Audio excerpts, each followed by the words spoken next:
Good evening and happy Halloween. It's Eric here at SideQuest Comics with some guests. We are doing something fun and special tonight, guys. So I have my good friends Derek, Nate, and Johnny with me tonight. And tonight we are doing spooky public domain theater. Thanks to Nate and a little bit of late night idea crunch in there. But yes, tonight we're looking at a movie that is a cult classic, 1968 Night of the Living Dead. And I already know in the chat we have some people that have never seen this, and we have somebody on the panel tonight that's never seen this. So we are in for a treat tonight. And Nate, this is something me and you have been talking about for a while, wanting to do, is something like this. Yeah. And I mean, the fact that we both love horror movies, that it's Halloween, and that this is in the public domain is like crazy. Yeah. So like spooky public domain theater really has nowhere to go but down, because this is pretty much the best one out there. Oh boy, we got lots of people in the comments, so I want to go and see who is here. I got to scroll all the way up and go figure first. K Munin, he was ready to go like 2 hours ago. Yes. I saw him chiming in. I was doing some stuff. We got Matt from Impress. He's the one that says he's a So very cool. Welcome in, guys. Yeah, K Munin being first, I actually gave him some gold stars. So I want to say I like the font of the little things you're talking about. That's nice. They did like cool, this is fancy. They did some cool upgrades. I mean, the background's one of their upgrades too. I was like, oh, what's this? Cool. We got Rich is here saying hello to everybody. What's up, buddy? Nasty. We got Michael. Happy Halloween. Just Michael. Derek snuck in here. Hype.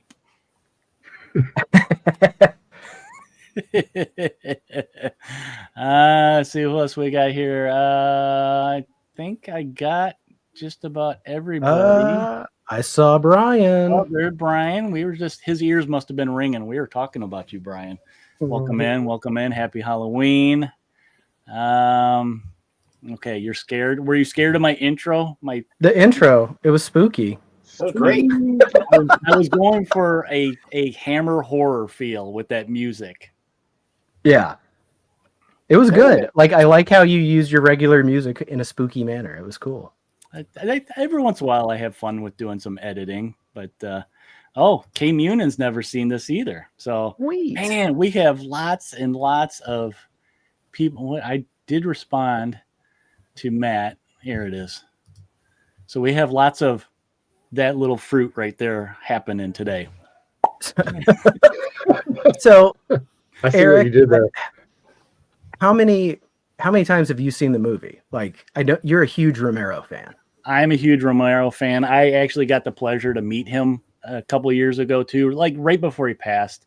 I don't know if I can count them, Nate, because I've been watching this since probably early 90s. I think I first kind of was introduced to Night of the Living Dead in college when I first discovered Return of the Living Dead. And I was like, oh, wait, this is a reboot, sequel / update type of thing. And then from there I went and I found all Romero stuff, and I ate up everything that he did. All three of the zombie movies. He had some other like vampire movie called, I think it was Martin, that came out in the 70s. Oh yeah, I've seen Martin. So yeah, I found stuff that he wrote and was reading it, and so yeah, I just became a huge Romero fan. Just his filmmaking style I fell in love with. So lots of times, and at least once a year. I know that. Yeah. And then Derek, what's your background and love with this movie? So I'm also a huge Romero fan. Just coincidentally, both Eric and I have the same rhyming names, are just big zombie fans. Eric and Derek, you know. Eric and Derek. You guys should get an apartment together. It could be and a full-size bed. Oh, wait. I got first introduced to this series actually with the Tom Savini remake in the 90s. Oh, yes, that's Nate, I don't know if you've seen it, but Patricia Tallman is the actress in there, the main actress, and you would recognize her as a background actor in The Next Generation. Yeah. And so crushes the role. I love every time I see her on TNG, I immediately think of the Savini remake. Yeah, it's great film too. Like, and so that then Dawn of the Dead is in my top 3 favorite movies of all time. And I studied Romero's films. Like, I really wanted to make a zombie movie in high school and further on, and teachers wouldn't let me. But I love everything he's done. He did a comic book series as well, Empire of the Dead, which was really solid. It was a zombie vampire series that was like a 3-parter. Like, yeah, Romero, may he rest in peace. I have the weirdest introduction to this movie because the person that introduced me to it was my mother when I was like 8 years old. And my mom is not a horror fan, like, at all. My mom is a very gentle and nice lady. So it still like befuddles me to this day, but she loved this movie. And I remember the VHS copy we had because it was like everything had a green tint to it on the case, and it was a black and white movie. And like watching it, there are parts of it, and I'll point them out, like that just really kind of became core memories for me of I think why I really like horror, particularly like body horror and gore stuff. So that I'm serious. Like there's a couple there's a couple parts in this movie that, so I don't know. I think a therapist could have a lot of fun with me analyzing this one. But yeah, so I freaking love this movie. I've seen it so many times, but I haven't seen it in a long time. And when you and I started talking about this, Eric, I thought about watching it, but I'm going in pretty cold. I bet it's been 5 years.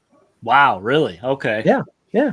This was one of those traditional movies that I can't say Halloween because I'll watch it in, March, June, whenever. But it's one of those traditional movies that if I have that feeling for a zombie movie, I usually do either this one or Return. It's one of the two. Actually, I was just watching Return during dinner tonight. So not a bad question, Bert. Not a bad question. Return, I think I've watched every year. Like for me, that is a revisit because it's just so fun and so funny. 80s. It's so 80s. It's so 80s. It's so good. So yeah, and we watched what's the sequel? 2. The sequel to Return. Return 2. Oh Lord. Yeah, I think it's just it wasn't it's not as good. Not as good. But we watched it this year. So Johnny, you haven't seen this one. Have you seen any of the other? I mean, what's your introduction to zombie movies, I guess? Yeah, I mean, it's a zombie movie. It's so like my name rhymes with K Munin, Johnny K Munin. We're both on the same page. So I haven't seen this movie. I mean, I like most people, I'm an 80s kid. I grew up with the 80s stuff. So, I mean, my first heavy introduction to zombies was probably The Walking Dead. I mean, I saw lots of movies that had zombies in it. Yeah. But I wouldn't say necessarily zombie-driven movies. I grew up on the 80s horror, which is, Children of the Corn and Candyman and not Night of the Living Dead, like Friday the 13th. So, like more of your traditional your slasher movies, basically jump scare horror type stuff. Still good movies, still good horror, man. Yeah, I love it all. I mean, especially like Nightmare on Elm Street got real funny after the second one. Friday the 13th got real funny after the second one, and then I think Freddy 2 is pretty dang funny. Yeah, I think the last one I saw was like Friday the 13th, 86. Or 87, I can't remember which one because they've made 100 of them. But they as far as like just general zombies, I just don't have a lot of exposure. Like, not that I'm not into it. I've not seen any of the Living Dead movies, so I might have to find a copy of this and just send it to you, Johnny. Well, don't send it out. We can meet up. You're not that far away. But yeah, like Nate too. Like my mom was a florist, so I really like flowers. And that's kind of like she didn't expose me to horror movies or zombie movies. She exposed me to flowers and how to make a boutonniere. I can cut the hell out of some thorns off of roses. It's a good skill to have. It's a good skill. It's marketable. That's right. In a better economy, which we're all hoping for. All right. Well, before we got into the actual movie and watching it, what I thought this is, we're all comic guys, and I figure we got to show at least a few comics, right? So I thought let's show some comics off. And Johnny said he brought about like 36 of them, and Nate said he had a short box. So short box and a half. Short box and a half. Okay. I actually resisted and only brought 2, which is very weird for me, considering I got piles around me. But who wants to start off and show a zombie book? Since we're watching a zombie movie, let's show off some zombie comic related stuff. I'm with Derek. Oh, no. I think Derek's going to bring the ringer, and he's just going to blow us all away. So no. I'm doing it purposefully. I picked the 2 books I picked were specifically because we're watching Night of the Living Dead, and so okay, I'm throwing Nate into the hot seat. Oh, all right, come on. All right. Do you want me to show just one or just show the ones I brought? Are we just going to go? Just spew. Okay. Them. So the first one is the most recent, and I did enjoy it. Eric, I think you read this too, and it's just an awesome cover of Everything's Dead and Dying. Yeah. So a much different take on zombies, but I feel like issue 2 may have came out or been solicited, but I haven't seen it. I got it. I think it came out a couple weeks ago. So okay, my store didn't get it or something. I don't know. I'll have to track one down. Now I feel like you, Eric. So I want to know if it was worth. Like, I liked this issue a lot. I don't know if I was gonna like where it was going when it was done. I posted these on a short today, so I'm not going to show most of them because I'm afraid they're like too bad. But Warren Ellis's Black Gas was like from Avatar Press, a very gory series, but it was like, for what it was really good. And I like this one because the fast food workers are zombies and they're eating the customers. And anyone who's ever worked retail or customer service has wanted to. Oops. Walking Dead was something I collected for a long time, but kind of fell off of. Like, it just got to a point where I wasn't liking it.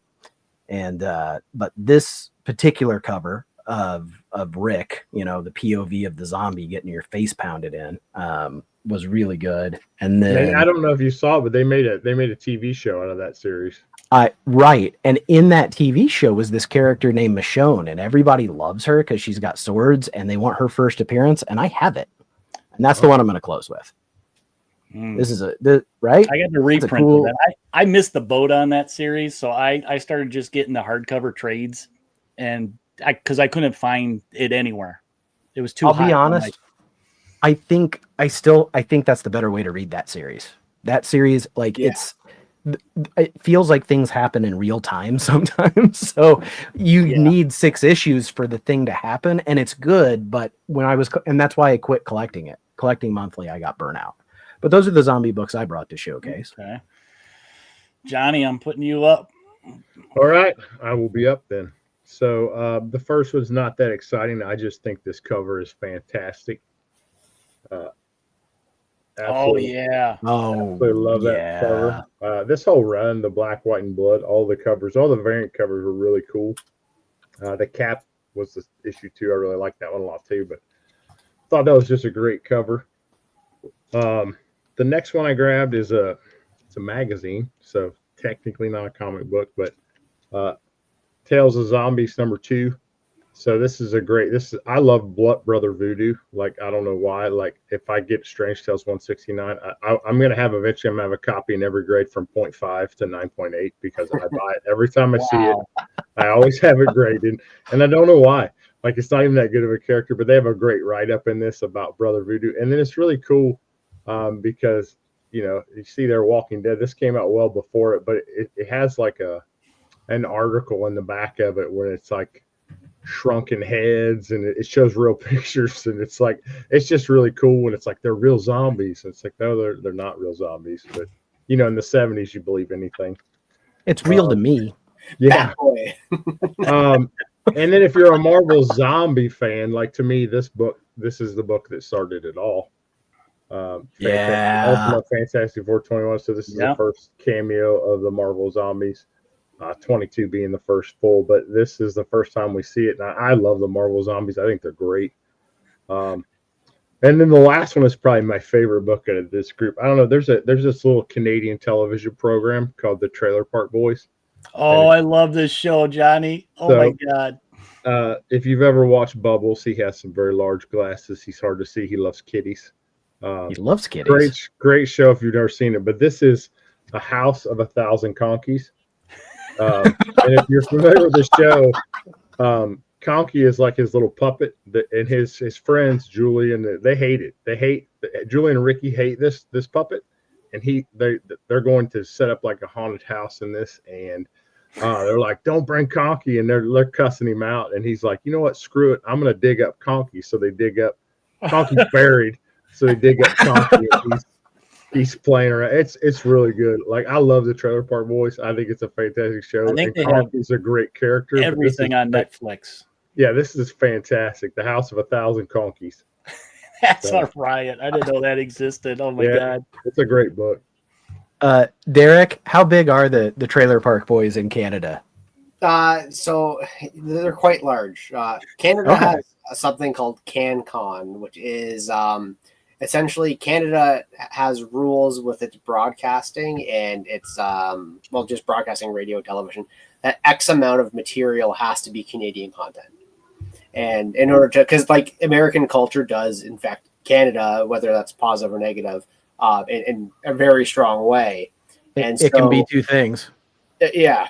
So we can do two things. We're America. We're positive and negative. America. So Canada has rules where we have, I guess as a pun, we have our own little bubble of popular Canadian stuff that doesn't like leave the country, which I know every country has that, but like in my opinion, there's a lot of like very big things that exist in Canada. Trailer Park Boys is not necessarily one of them, but they but there's a lot of stuff that's really popular in Canada that Canadians think is a global phenomenon, but it's not. And it's very frustrating to get that point across to a lot of people. It's like, guys, we're Canadian. Nobody gives a shit. But Trailer Park Boys is one of them that is like very popular. Yes. But like, have you guys heard of Kenny vs. Spenny? Like, is that a show that? Yeah. Okay. I've heard of that. Another big similar show where like the same. Letterkenny is the other one that like I feel like permeated American culture for a little bit. And sure. Yeah. Yes. Anyway, just dunking on my country for a little bit here. I brought two books. So I was actually kind of concerned, Eric, that I was going to actually maybe overlap you with some books. So I have these books, whatever, that's fine. I have my other cool zombie books, but because of the nature of the movie, I wanted to keep it specific. So the first book I just posted on Instagram today, which is Dawn of the Dead #1. I just finished getting that series. I've been looking for 2 and 3 forever, and I finally found them in the wild. It's garbage. Like the artwork is garbage in there. It's a good telling of the movie, but it's not done well. The cover's great, but the cover are cool though, because like you see obviously the main zombie there, but if you change the lighting a little bit, you can see the other like major zombie in the picture itself, and it's kind of creepy how she just kind of appears. She was creepy in the movie, wasn't that like the nurse or something? Yeah. So Dawn of the Dead #1, keeping it Romero. And pseudo Romero, and it was already brought up. This isn't one of those blind box or blind bag ones, but Mark Spears' Return of the Living Dead. Yeah, there we go. And this story was also absolute trash. Yeah. You collect Mark Spears because you like the covers, not because of the stories inside. And this is just general facts of life. So this was obviously Return of the Living Dead. There is a link between Return of the Living Dead and Night of the Living Dead. I'm not going to go down that rabbit hole, but viewers, you can go on Wikipedia and look it up. Return of the Living Dead is awesome. I love it. It's awesome. I love the movie. Very cool. I mean, after we watch this and everybody loves it, the next movie you go watch should be Return of the Living Dead, or put it in your queue somewhere. I mean, I love the original Dawn because I think because of that movie, I can't go in any mall now and not think about, okay, what do I barricade? Right. Yeah. Zombie Survival Guide, man. That's Mark Brooks. Yeah. It's a good book. Nailed it. That was my wife and I, our first date ever. We were in this is Canadian. We were in a Tim Hortons. And one of the questions I had for her was, what's your zombie escape plan? She's not into horror at all. She's like, I don't know, what should it be? And anyway, we're married with 2 kids now, so that worked out. You stuck around, right? Cool. All right, so I got a little worried when I saw this title pop up already. This is one of my favorites. I love this artwork, Boris Vallejo. So yeah, Boris is great. Yeah, finding number one of this finally. I love this cover. Yeah, he's a zombie. Yeah, he still has his personality, so he's fighting the evil. But just the artwork, the interior too is just fantastic. I like all these big magazine 70s horror. All of them are really good. Well, they have like 10 different little sub stories in them, which makes it, and they're all quick reads, so you can kind of pick one off here and there. And then I wanted to keep it kind of themed to the movie also, so I grabbed this one with this cover of one of our main characters for tonight. Spoiler. A little foreshadowing there. This was just a one shot, just a girl, and this was actually written by Russo, who was the co-writer of the movie and stuff like that. So he was at this time doing a lot of zombie related stuff, comic books, appearances and stuff like that. So, and this is by that Avatar. I was just going to say that's Avatar. I don't remember that one. They didn't call it A cover, B cover. This one's the gore cover. So. Right. And that was a problem. Like when they would have a book come out, they would have like 5 or 6 variants, and it was like at a time that you didn't have 5 or 6 variants. It was it was crazy how many books they put out, but a lot of their horror stuff was highly collected, and some of it was really good. Was that one any good? Art's totally different. I mean, it's I really feel. Yeah. I mean, it's still zombie. I got so many zombie comics that aren't great, but I still love them because it's a zombie book. So, last one, I just grabbed this one because I saw it across from the way and I had to do it. It's for you, Nate. Dazzler Chiller, an homage to Michael Jackson Thriller. So, yeah, she's a zombie right here. Yeah, she is. And that red jacket with all the zippers. That's just full of Halloween candy. She's got the thigh-high leg warmers going on too there. When you're a zombie. I mean, this is one of it's one of Bill Sienkiewicz's best. Yeah. So good. There's a guy right there. So, yeah. I just want to say my first record as a child when I was like 8 years old was Thriller. And it was the greatest record ever. You opened it up and he's laying there with the white tiger all like smooth. Yeah. Now, that's the coolest guy ever. I think that video movie, you could almost call it movie. Yeah, he called them movies. He called them movies. Now, when I remember when that premiered, I was probably about 10, I think. And I remember being at a friend's house when that premiered. That was probably the first time I saw a zombie in any kind of movie format. And it scared the crap out of me because that was, I think it was the director that did American Werewolf in London. So it had that gore factor in it. It's that zombies trying to break into Michael's house and get his girlfriend and stuff. It freaked me out. Maybe that's what started it. I don't know. There's a lot to unpack with that statement you just made. Yeah. I think we should book, can we do a duo for therapy? Like if we both go, because I feel like because we rhyme, Nate and Eric rhyme, and I'm just trying to bring that joke back from the beginning. Well, thanks for having me on, Eric. This was a great stream.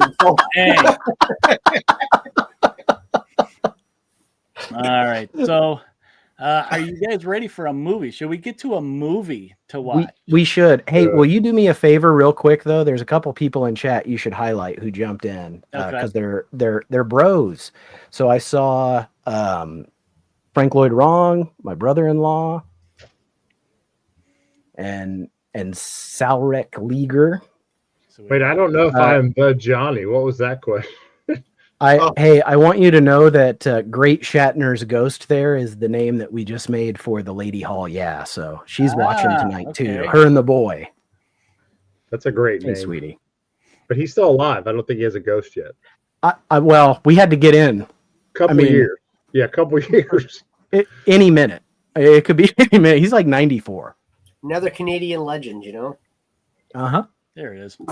And there was another one. There's my other wife. He's right there with Justin Bieber, I think, on Canadian Legends. Absolutely. Celine Dion, and that's pretty much it there. Michael J. Fox. All right. No. Actually, what I want to do is I want to put this back up because I think I seem to see the comments better. And we're going to bring this sucker up. Oh, here comes the theater. Eric, just before you start, is that a Bub the Zombie mask behind you? Yes, it is. I was waiting for somebody to notice it. Okay, I saw the cuts on the face. And I was like, that's definitely Bub. Yeah, he's got his little chain still on him. Yeah. And then I don't know Day if of the Dead you can't see it. Day of the Dead is Pete Tom Savini. I got Zombie Ash too. Nice. So, who's that fellow to your right? He looks happy. This is his wife is downstairs. American Gothic zombie. Oh. I had the farmer wife downstairs. Yeah, I see it. Too. So Great. So yeah, I have little mascots tonight. That's here in Chicago if you ever want to come see it. It's at the American Gothic. That's right. There's a lot of good stuff in that. That's cool. Okay, there we go. In Canada, we have. How dark I am. That's spooky. Oh yeah, I gotta do one more thing. Do you have Canadian Gothic? No, it doesn't exist. It's just like in the Yukon where it just gets night like for 30 days of the year or something. That's as gothic as it gets. Bloody Mary, Bloody Mary. Here we go, guys. There we go. So I got the closed caption up for you guys watching at home. I'm kind of thinking I need to get rid of the chat though. We're gonna riff the living hell out of this. Night of the Living Riff. Well, this opening shot too. I mean, it's like we filmed them driving down the road. We're using them driving down the road. And we're gonna keep using bad them edit. driving down the road. Bad edit. Just until you see that car jumped about 10 feet. It was a very bad edit. As a YouTuber, I know how that works. So as we're watching this, I have a bunch of factoids that I'm going to be spewing out to you guys. What's that car they're in? Do you know, Eric? That is a I guess sedan. That is like a GTO front end, but I don't think that's what it looks like, a GTO. So Pontiac Bonneville, Matt says. Yeah, he would know. Well, you've not even seen this movie, Matt. He just knows his cars. Love you. Oh, I didn't know Joseph Lutis was the lighting supervisor for this. That's cool. Hey, just so you know, this is nighttime. This is Night of the Living Dead. Yeah. No, not yet. Well, this movie, just a quick fact, in 1968, redefined horror cinema and changed the way zombies were imagined from this point forward. So that's why this is such a big movie. There's only 48 stars on that flag. I don't know if you guys saw that. It's an old flag. What's that supposed to mean? This is really supposed to be nighttime? If you want to play No. like this, Oh no! No. Yeah, you do not What? need to be doing I do want to this. learn how to play like this guy, though. So We hang on, paid- let him I play. paid premium. Time changes the first day of summer. What? Well, it's 8 o'clock and it's still light. 8 How o'clock. good the extra daylight does us. Now, we've still got a 3-hour drive back. We're not going to be home until after midnight. Well, if it really bugged you, Johnny, you He's wouldn't do really Yeah, One John. takes his Something driving that seems serious like with those You know, driving I gloves. figure we're either going to have Just to want to make say money again, or that guy we has a break into fantastic Pittsburgh. name. it. She can't make a trip like this. Oh, no, that she can't. Is there any of that candy left? You can really hear that leather squeak. We still remember. I don't. You know, I don't even remember what the Did map they looks upscale this, or is this like double time like. speed? Yeah, Like, 5 minutes to put the wreath on the I grave. sped it up a little bit. Back and forth. That does seem Okay. I want to remember, so we trot 200 miles into Just the a country little and bit. She stays at home. Well, we're here, John, all right? Did women actually talk like that in the 60s? Because she sounds like a British American accent. It's a weird accent. she's over enunciating. She's not really a great actress, and it's also sped up. So, kinda is your answer. There's nothing wrong with the radio. Must have been the station. So just for reference for everybody, the driving sequence would have been significantly longer had Eric Oh, not yeah. sped it up. I got time. So are you for just driving. speeding it up to get us there? Yeah. We gotta get to the good When's stuff. there? Here? Are we there yet? I think we're there. Don't. So here's your first official fact. You'd gotten up earlier. So look, I already Stephen lost an hour's King sleep. has once said I think you that this complained just to opening hear yourself scene talk. is the most terrifying he's ever seen. He said that this scene highlights the effectiveness of low budget horror. So this was an inspiration for him. I believe it. Don't they I know wonder you're what not happened to the supposed to one from walk last in year. front of the gravestones? Each year we Supposed spend to go to good the money. side? Cares. Come out here and the one from last Am year I is They're gone. dead. Well, the flowers die, and the caretaker or somebody takes them away. Yeah, a little spit and polish. You can clean this up. Sell it next year. Wonder how many times we bought the same one. How does this guy think the world frickin' works? Like, there's money in taking things off a grave and That $4 wreath he bought. Let's recycle it. he's just complaining to Hey, complain. come on, Barb. Church was this I morning, hope he huh? gets eaten by a zombie. I'm glad he brought his pens in case he needs to take notes. He's got pens in his pocket. You're slowing it down now, right? Let's get this thing going. Actually, good idea. Yep, here we go. Hey, I mean, praying's for church, huh? Come on. And for church. I haven't seen you Go. in church lately. Well, there's not much sense in my going to church. You know what I say, guys? If the I've been gloves don't drinking. fit, We were you out must here. have quit. It was from right over there. I jumped out at you from behind the tree, and Grandpa got all excited, and he shook his fist at me, and he said, "Boys, you'll be damned to hell." Remember that? Well, that's why you didn't go to church. You guys are You Jewish. used to really be scared. Right, exactly, yeah. Well, Johnny, he should have said, well, You're I've been still going to afraid. synagogue. stop it now. I mean it. You're being ignorant, Johnny.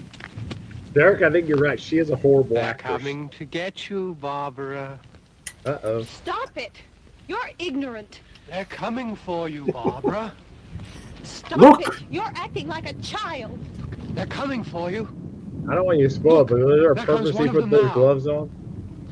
He'll hear you. Here he comes now. I'm getting out of here. Johnny. What a dick. Hey there, lady. I'm just wondering if you needed to get any sort of a. I don't know what I'm talking about. Need timeshares? Timeshares, anybody? Derek just had a second child, everyone. Like, in the last week or two, he's very tired. 2 weeks old today. Congratulations. Confused with what just happened. Like he left her like he knew that guy Yeah, was what there. a dick. That guy attacked her, and she didn't know he was there. Well, he was just teasing her, trying to scare her. He didn't. I mean, no one expected oh no. him to actually be. KO'd. There we I go. cringe every time I see that scene. The night of the remake scene of that though with Savini is just like so good. We're like complete. Do we know the actor's name that's the zombie, Eric? Carl. Yeah, Okay. yeah. He looks like a Carl.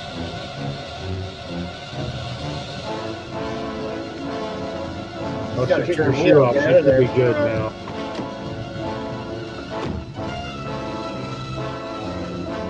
Yeah, it's funny. So, Judith Odia here, she's like Mhm. one of the few actual actors in this movie, and you guys were saying how bad she was. it goes uphill. I don't know that she's. I don't think she's terrible. I just, as the movie goes on, I feel like she has less and less to do. Yeah, 100%.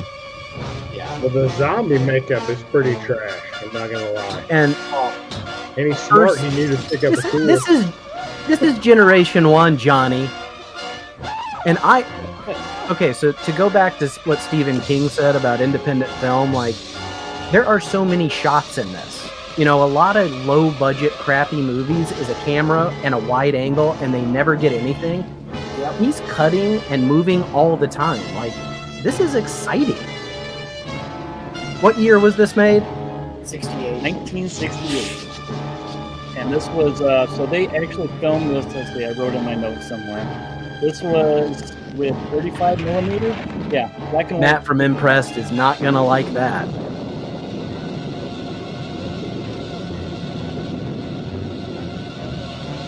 Every day on shuffle. This guy is in Okay, shambles. so the every zombie, guy- the guy that plays the zombie looks just like Tom Kenny, the guy that voices SpongeBob SquarePants. He does. He And does. press can press it out. I feel like this is a common miss thing in all zombie movies, though. Even Walking Dead, like they're like, look how slow he is, and she's like, I can't get away. You know, The Walking Dead, they walk super slow, but they're always surprised. Like it's not World War Z where they're running, you know, like crazy. They just slow, but they're always caught off guard. I'm so surprised. How did he catch me? I mean, she's a sprinter. He's like a speed walker. The trench And she's sprinting in very like these quick bursts where she stops for a minute and seems very exhausted. She's got a pause on everything. Well, it's establishing shots. These are all foreshadowing. Look, here again. They're coming. Just hang in there. Stay right there. Mike. Oh, the door. That made sense.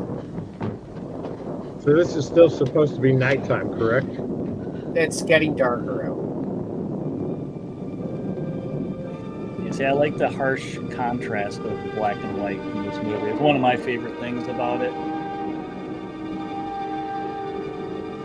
Did you ever see the colored version of this, Eric? Or Nate? It's. I don't like it colorized. So I have the colored DVD version of this, and the audio commentary is of Mike Nelson from MST. Okay. So it's like, Really? because it's free domain, so he created his own and released his own DVD of this. And I've also seen love this that. at Riff Tracks Live too, and it's pretty amazing. Would recommend. But yeah, the shadows in this, it's like noir from the 40s. You know, it feels like an older movie, even though it's from the 60s and it's independent. I love the music too, in like 60s and 70s music, because it really does drive the mood and the story. Is there any, Eric? Do you have any factoids on the music? Because I don't. I didn't find any. What the Which hell? I wonder where is that on the wall? Look at that thing. Well, the It's one on got the like a left is deer, and the one on leopard the right is a plesiosaur. Look at that behind her. It's a leopard skin. Oh, there, that's what it is. just stapled to the wall. Which is I mean, this is Pennsylvania, so anything goes. Oh, and he finally made it. 17 Bob's minutes here. later. God damn. Leave me out to dry, will you? A damn clothesline. In there. I've whacked my face on a few of them too. For your younger generation, this is how phones used to work. You had to do a swirl. It was a little swirl. Yeah.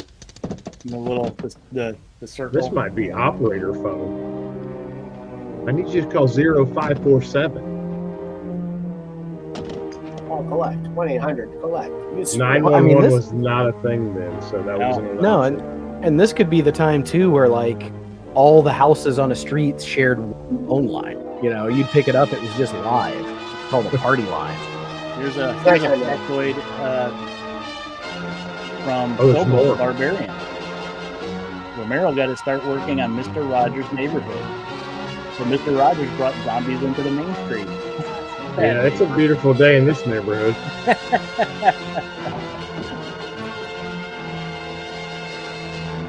I feel like this lady's making all the wrong choices. Oh, just This- you wait. Just shut a door, lock yourself in. Okay, here comes one of those first moments. That floored me as a kid. Yeah. I can imagine in the theater in 1968 how many people peed their pants. Blinded by the light.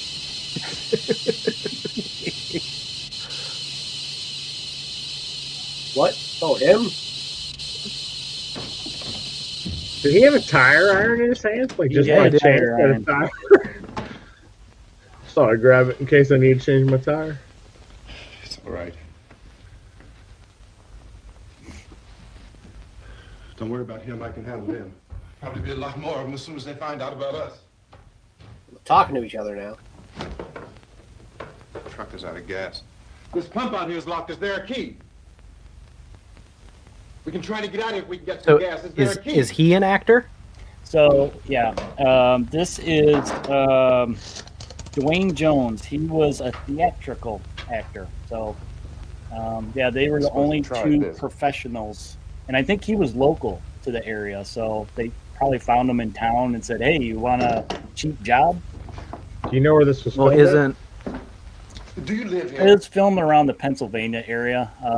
The cemetery was actually a separate location than the farmhouse.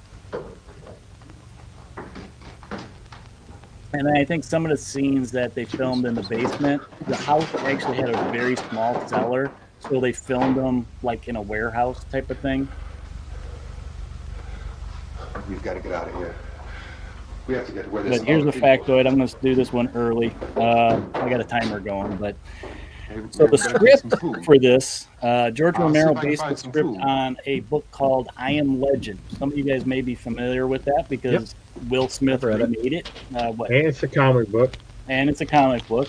The original book was written by Richard Matheson, which was in, I think it was late 50s, early 60s he wrote that.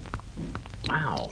And George Romero actually changed the vampires in it and created different creatures, leading to the modern concept of zombies.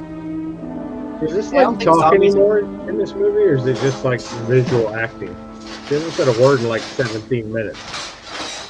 There's very little talking in this, and they don't actually say the word zombies at all in this movie. No, yeah. The script they used just the word ghoul. What's happening? Oh, Really? What's happening? Well, you're acting, I guess. And, yeah. What is happening? What's Your happening? boy Shat. Oh man, now I'm gonna get a ticket. Two of them. That guy looks horrible. Yeah, all cars have two headlights there, Dwayne. There are two of them out there. Have you seen any more around here? I can take care of those two. I don't I know you're afraid, but we have I to. don't know! I don't know! What's happening? Listen here, you porch pirates. Get out of here. Oh no, where'd they go? These are some smart zombies. Right. I mean, they move slow as crap, but they know to break the lights. Well, that's what gets discussed in the later movies, is that the zombies themselves have like very basic motor functions and ideas like how apes would use tools. And so that's where Don really explores what's going on in this movie a lot more. Stop, he's already dead. Oh, come on. I feel like if I was attacking a zombie, I would swing faster than that.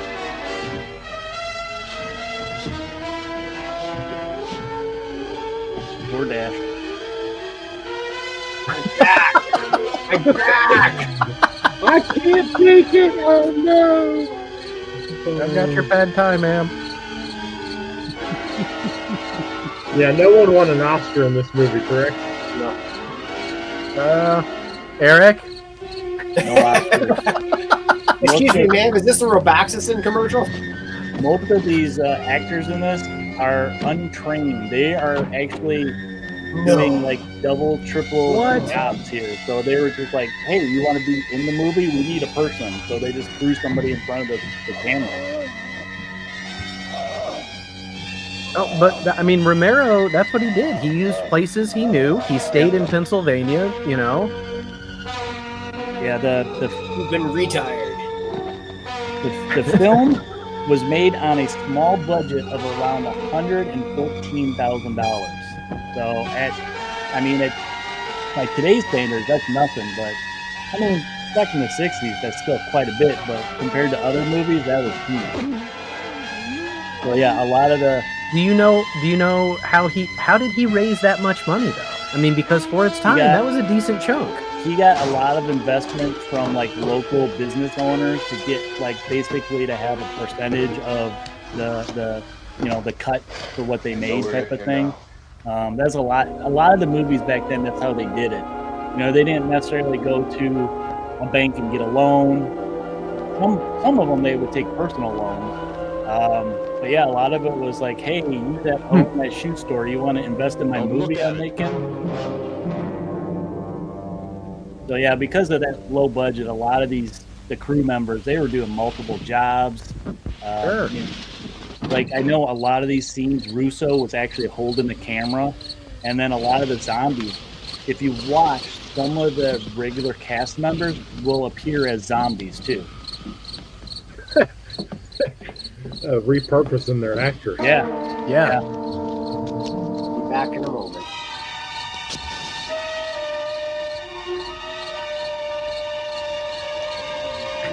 That guy does not look like a zombie. He's got some flammable ass clothes on. Yeah.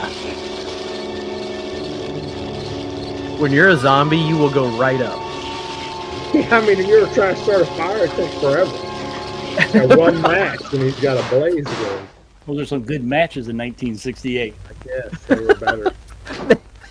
They had way more toxic chemicals. They didn't give a shit. Yeah. You had to light that cigarette up fast. Time to wait up smoking here. What a nice cardigan he's got on. Get some more lights on in this house. He's on his way home from tennis. I mean, I'll be honest, I hope she dies. She really deserves it at this point. She's done nothing. There's a sack of potatoes, man. It's old school. Now, Johnny, her character is a big reason why I like the remake better, because they revised a lot of things that there's issues with in this movie.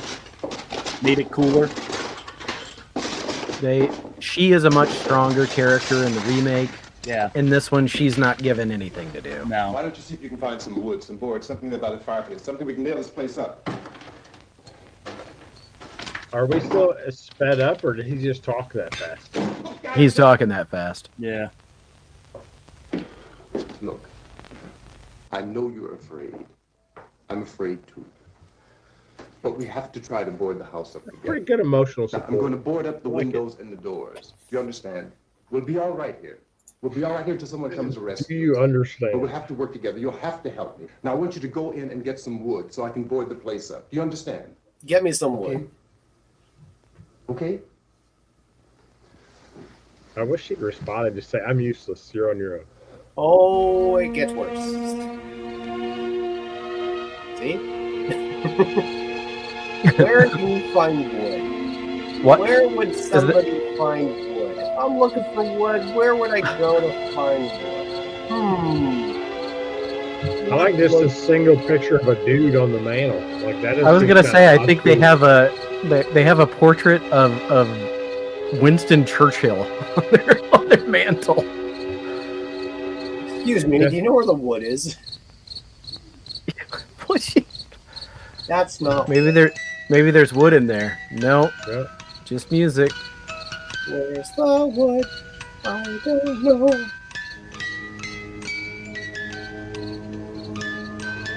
I mean, that's a great shot right there. It was a great shot.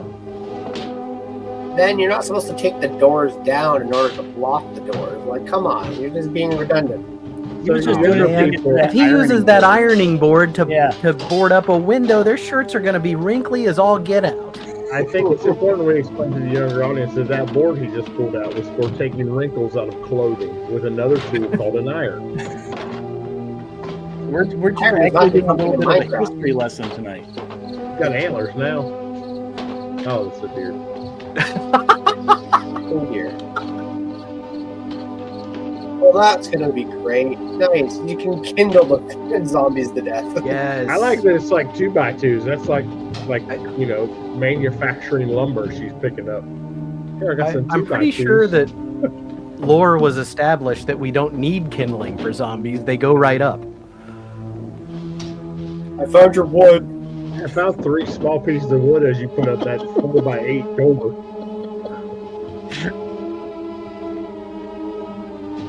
Is she already a zombie? Is that what I'm missing here?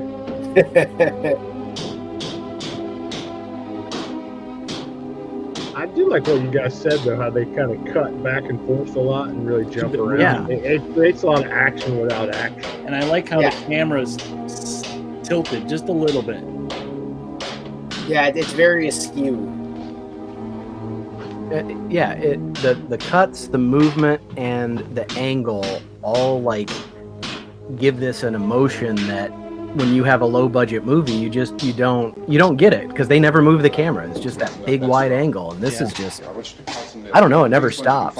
I always kind of wondered too, and Derek will know, but like Manos Hands of Fate, they could only film like 16 seconds at a time or whatever. You know, like, is that part of this was for them to, like you said, Eric, for them to be handheld, the camera would have to be fairly small, you know? Yeah. And back then cameras were big, so it's probably shot on 16 millimeter and was a smaller camera. It wouldn't have held as much film. They're afraid of fire. I found that out. Do we get any closure on my favorite character, Johnny, from the beginning? Is he just dead? That's it? Yes. Stay tuned. Okay. Because he's my favorite character so far. Just because He's really good. It's just a small pool to work with here. Beekman's Diner? Beekman's World? I remember Beekman's World. I've never been to the diner. It's just a smaller I found that truck I have out there. smaller chemistry sets. There's a radio in the truck. I had jumped There's in a radio in most trucks. when a big gasoline truck came screaming right across the road. Ah! There must have been 10, 15 of those things chasing after it, grabbing and holding on. Now, Avatar a couple of years ago did a prequel comic that was Yeah, I didn't Ben's see that at story first. at the diner, basically what happened to him. I could just see that the truck Did was anyone moving just out of the notice way. he was like slowly things disassembling heading up the to- table rather than just taking the hammer and like breaking the leg off? He like took the screws Yeah. out. He got Well, yeah, tied he to the was screwed. screwdriver. Needs the I hardware. brakes to keep from hitting it myself. It went right through the guardrail. But see, what you said, Eric, about them telling his story, I feel like this movie, I don't know if it's the first one or not, but where you are in the action and they tell you things that are happening, but you know, it's carried by the actors and the situation. Like this right here, like he's telling you what happened to him and why he's, you know, hyped up the way he is, but you don't get to see it as the audience. I like that kind of stuff. In a It's way, done well. There's a lot of exposition done in this film because of the nature of it's a bunch of people in a house. So like they don't know what's going on in the outside world, so they have to. And that's part of the horror to it, the mystery that the audience just doesn't know what's going on either. So they rely on these people. I looked back at the diner to see if yeah, they're all a little bit there was anyone there unhinged who in could their help own me. way. It's like Right. she's kind of catatonic and he's when I just noticed not that- shutting up. He's just going on and on and on He's and on, narrating. He's narrating the movie. which is you kind of need in a way. You do need. Yeah, you do. by now there were no more screams. Okay, muted. Yeah, I saw that too. Maybe just a I was little alone bit. with 50 or 60 of those things just standing there staring at me. Those things. His English started is so to dry. proper. Don't too. call it what it they don't name it. Plowed right through They me. were That's just usually what us standing YouTube there. call a They successful didn't stream. move, They didn't run or just stood there staring at me. Just wanted to crush them. This guy was at least nominated for an Oscar, right? I'm gonna crush him. I'm gonna crush him. Scattered through the air like bugs. Like bugs. Nobody hold. We were riding in mean, the that- cemetery. That whole little spiel there, Eric, I could see the theater actor in him. Johnny, Yeah, Like the way he emoted. we came if I remember to right, put a she was a wreath commercial on my father's actor. grave. So she was in like probably a lot of non-speaking roles where she's just holding, Right. you know, Mhm. And he laundry said, detergent or something. Maybe it's Maybelline. I have terrible hemorrhoids. Barbara, This cream makes we it stop. didn't have any. Snap into it. It's a slim Stop! Jim. You're ignorant. And Stop it, Johnny. it's hot in here. Hot. This Is she gonna get naked right now? What's going on? It's hot. shush. Don't talk her out of it. And he said, "Oh, it's late. Why did we start so late?" And I said, "Johnny, if Great you'd name. gotten up earlier, we wouldn't be late." Yeah, Johnny. What an Johnny asked asshole. me He's a if I Johnny were come lately. afraid. And I said, I'm not afraid, Johnny. Johnny 5. And then He's narrating. this man started walking He's up the acting road. this so This bad. girl, she's even got little. Slowly. She's got And Johnny quotations. kept teasing me and saying, And I said, Johnny, "He's coming and he to said, get you, go. Barbara." And I said, and he said, And I and I laughed at him said, and said, Johnny, stop. why don't we just have that narration at the beginning? Johnny ran away. And I Johnny doesn't know. went to this man. Oh, Sorry to nice. apologize. Why don't you just keep calm? Yeah, why don't you chill? And I looked Chill. up, Just shut Be up, bitch. quiet. and I said, please. And he grabbed me. He grabbed me. That And asshole. he ripped at me. He held me and he ripped at my clothes. I think you should just calm down. I think you just shut up. He's a step away, Johnny. He's about to say it. Help me. Shut the Oh, help up. me. And he wouldn't let me go. He ripped. This does And then borderline Johnny seem came like and he 80s ran and pornography. He fought this man. Not that I would know, got I've just so heard. afraid. I ran. I ran. Because the 90s was your era, right? Yeah. And Johnny didn't come. All right, let me see. My timer went off. We need a little factoid here. How about this one? Although unintentional, casting of an African American in the lead during this time of racial tensions in the U.S. added depth to the film and Please don't you hear me? We've got to go out analyzed and by get film him. studies for decades. Please. So they actually cast him because he was probably the best actor they could find, but unintentionally didn't realize some of the social messages they would be saying with this movie. Well, Yeah. it's one of the it's one of the things that makes this movie, I think, stand out and have longevity for sure. I think one of the scenes right here is coming. Wow. Could There you it is. imagine that? Combo breaker. 1968, everybody. I would just expect to see a guy come out of the side and go, Toasty! Yeah. I do love too, like, it's just the stupid trope of the woman's hysterical, you have to slap her. But because he's African American, it adds a whole different level to it for the time period. Oh yeah. It was not. It would Airplane just be the guy doing the thing. Yeah. Now he's going to kill her with a hammer. Exposition. Let's go.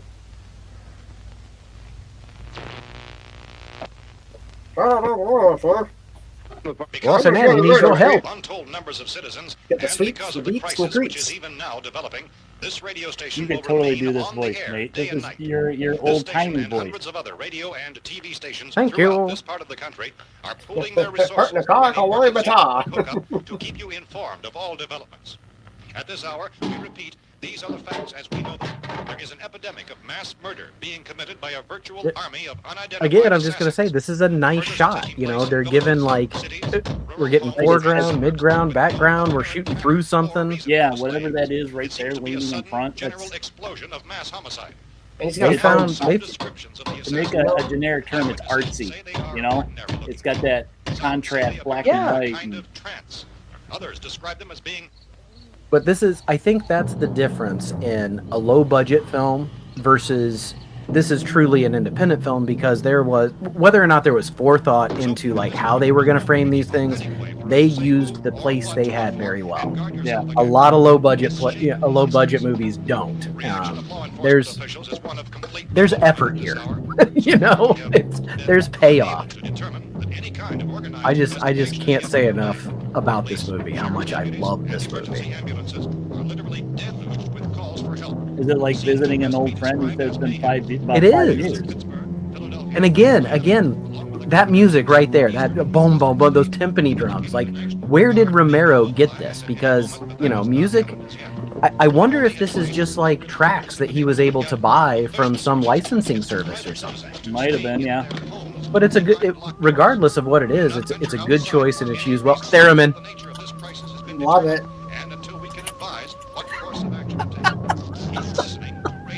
Can't Can't have a spooky thing without I'll have to No. see if I can find it in this book. I got this book by Outstanding. Russo that he wrote a book about the whole production and making of the movie, so it might say in here However, in somewhere. spite of this urging and warning, streets and highways are packed with frantic people trying to reach their families or apparently to flee just anywhere. We repeat, the safest course of action at this time. So the music had been used in previous films. Okay. So it's just like tracks composed by Spencer Moore using eerie heavy echo and using the opening and closing music of the film.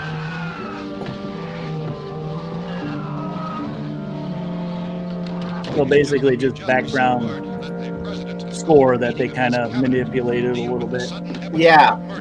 Did I miss any critical plot points? Got rid of their one chair in the house. Yeah, he making room.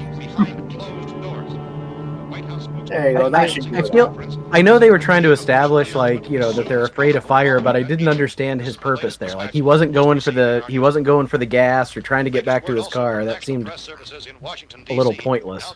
I could have used a narrator. I love all of the big chunks of wood he has, and she still brought those 3 little tiny sticks. He's got, 4x4s and 10-foot long, 2x8s. She brought 4 little, like, literally kindling sticks. Frank Lloyd Wright says Romero paid the musicians an exposure. Yeah. To bring you this news as it develops. We urge you to stay tuned to radio and TV. And there's a song by the Gorillaz off their first album called M1A1, and they use the intro to Day of the Dead in that. And I've always loved that song. It's my ringtone for a long time. It's like, hello, anyone in there? And I was like, I am. Stop asking. This guy's been working his ass off. Yeah. He really has. Or it's gonna be rubber by now. I mean, you sock a white woman around a little bit, that'll tire you out.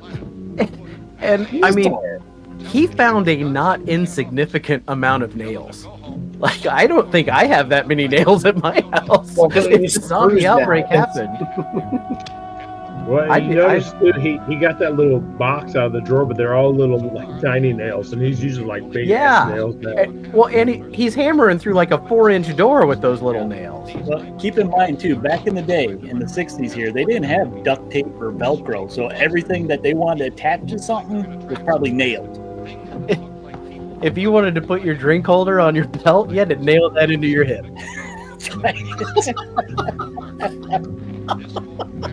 It was a rough time. Oh, I love this. After all that work, I need a smoke.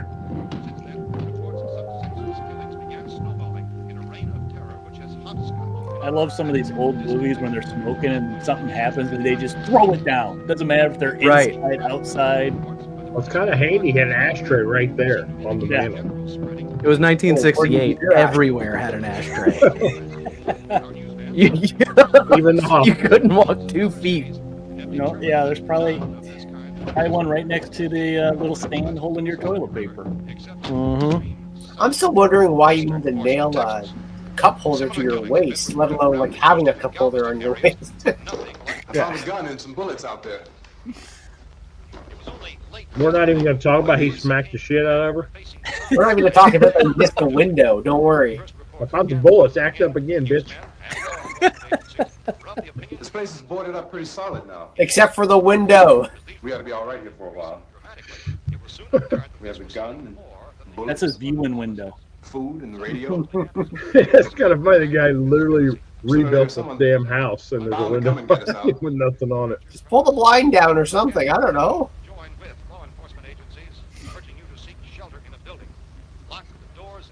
I like that the whole windows. time He said windows. The radio's just going on in the background. It's helpful. It's called padding. Look, I don't know if you're hearing me. None of us do. I'm pretty confident she's hearing you. If anything should try to break in here, I can hear it from up there. I'll be down to take care of it. What about the window? Everything is all right for now. I'll be back to reinforce the windows and doors later. Or to I start. think he should apologize for smacking her. Yeah, look at the bruise on her chin. Okay. Civil defense officials in Cumberland have told newsmen that murder victims show evidence of having been. She's gonna be naked by the end, right? If not, I don't want to watch anymore. She's just slowly taking more and more off. Listen, you're not gonna move. That little blip where it says that the victims have devoured. I love that. I like a lot of the radio broadcast. That's where you kind of really get a lot of information from. Oh, no skull. So, I guess it has been a while since I've seen it, but like the whoever it is that lived in this house, the skull at the top of the stairs, you don't get their story either. You know, you're just kind of dropped in. It's a little bit. Sounds like we're gonna make a prequel. Authorities to examine the bodies of some of the victims. Medical authorities in Cumberland have concluded that in all cases, the killers are slowly zooming of the people they murdered. Repeating this latest bulletin just received moments ago from Cumberland, Yeah, Maryland. they're going to say that again. Civil defense authorities have told newsmen that murder victims show evidence of having been partially devoured by their murderers. Medical examination of victims' bodies shows conclusively that the killers are eating the flesh of the people they kill. And the people they kill get up and kill. Incredible story becomes more ghastly with each report. It's difficult to imagine such a thing actually happening. All right, let me see if I got a factoid. My timer went off. And passing on to you, I heard it. Which have been verified as completely as is possible in this Did confused that situation. one. It is Did happening. that one. It would appear that no one is safe from this I'm wave saving of that one for when it's appropriate. I do think that the people from the cellar is such a clever way to get more cast into this. Yeah. It's a little lame how they're just like, we heard you guys for hours and didn't do anything, but it's like, but it works. Well, come on, man. If it doesn't like further cement what a dick this guy is. Well, yeah. I like the remake. I love it. He is a You guys are a dick. bunch of yo-yos. Yo-yos. Like, that's the insult. All right, here we go. So before this film, zombies were depicted as being controlled by voodoo magic. Romero redefined the concept, presenting them as reanimated corpses that fed on human flesh, laying the foundation for the modern zombie. So this was the first time we got to see flesh-eating zombies. Obviously, it sounded like the place was being ripped apart. It would be nice if you get your story straight, man. So, I mean, he took a story basically about vampires, the I Am Legend story, Omega Man with Charlton Heston. It's not great, but he kept that aspect of it, like that vampires drink blood, so he wanted his monsters to eat flesh. Yeah. It's wild because I mean, all of the things that have come from this movie. I would kind of like to hear that conversation. He based it on voodoo zombies being mind control, but this was something completely different where they're mindless eating machine. They just want flesh. That's all they want. And they won't stop. They'll just keep going. I'm actually So- too, like how many comic books were spurred because of this, or stories and like monster Oh, yeah. magazines Yeah. and stuff because of this story. could strengthen everything up, Mr. Cooper. With all of us working, we could fix Hanging with Mr. Cooper. I was just about to say We can take all this stuff downstairs with us. Man, you're really crazy. You know that? You got a million windows. It looks like a lot of the middle school teachers I had back in the day. Hey, Those things don't have any strength. I'm not a middle school teacher. I don't care. You hear me when I told you? Garage Geek might be mad though. Yeah. That's my point. Only there's not going to be 5 or even 10. So this guy's not an actor. Maybe Who's 100 this of those guy? things. Where'd he He come was from? just a buddy, That's Romero. a guy that they knew. They'll probably get us wherever we are. I heard of him. Look, He's on break right now from getting craft food for everybody else. So they're like, I hey, think he's the key grip. I fixed it so it locks I don't know Oh, what he's that that lighting guy you talked about. Here, all these He's windows, the supervisor. We never know where they were going to hit us next. You gotta But I am pretty sure is he one of the ones that doubles as a zombie? Because I feel like I saw him. him and the actress that plays his wife were both zombies in this. And we got witness to see what's going on outside. I think Mrs. Cooper. Barbara's still, she's just sitting doing nothing. Yeah, she They deserves have- to die. the cellar's a death trap. Give her something to do. I think he's right. You know how many's out there? She's mad for getting the smack. You two can do whatever you like. I am going back down to the cellar, and you better decide. Because I'm going to board His up pants that door, hiked up kind of and I'm high. gonna unlock it again, no matter Oh, what happens. I was gonna say that's Above the belly button. I've made my decision, now you make yours. Almost Now, looks like wait a his minute. tie's holding Let's him think up. about this. We can make it to the cellar if we have to. Is that If we Burt do decide Ward? to stay down there, we'll need some help from up here. He So sounds let's like at him. least consider this a Listen walk. here, Batman. all three men have their shirts tucked in this situation. Like, would that be the norm? Like, Well, Well, this is it's pretty good casual. earlier, they're suit and ties going into the mines, so I mean, Yeah, it looks like Yeah, Bart's wearing a t-shirt, and that's kind of odd to tuck in the t-shirt. There are a lot out back, too. how's my fire doing? Oh, geez. there we go. Someone give her a hand. Holy grabby Oh, McGrabby. grab that kindling. Eh, eh, eh. That's a great. So that was a great camera angle there. I like that. It was a good camera angle. It wasn't very powerful though. I'm with Derek. It was a Well, they could have added some better sound to it, I think. Yeah. Just like smacking two leather shoes together. Yeah. Softball going into a catcher's mitt, something. This is just my final form. But this is obviously before everyone knows you have to kill them by shooting them in the head, right? Let's Yeah, that pre doesn't even get really discussed at all of this. But they do show like that this doesn't affect them, and when he put the crowbar in the head of the zombie, it killed him. But his eyes were still moving. I don't know if you saw that. He was looking Well, around. I yeah, did see but that. And there we go, headshot. It's implied. Yeah. Every day we're shuffling. I think that would guy in the not. front's a wrestler. I would not want to be shirtless, guy. There's no way that it's not Yeah, cool. Shirtless. There's a bum on the television set, boys. Yep. Well, UPG. That was necessary for the story, to continue the story. Like, without that woman being naked, we would not understand what's happening. I get it now. Plot progression. Did you see the gummy bear?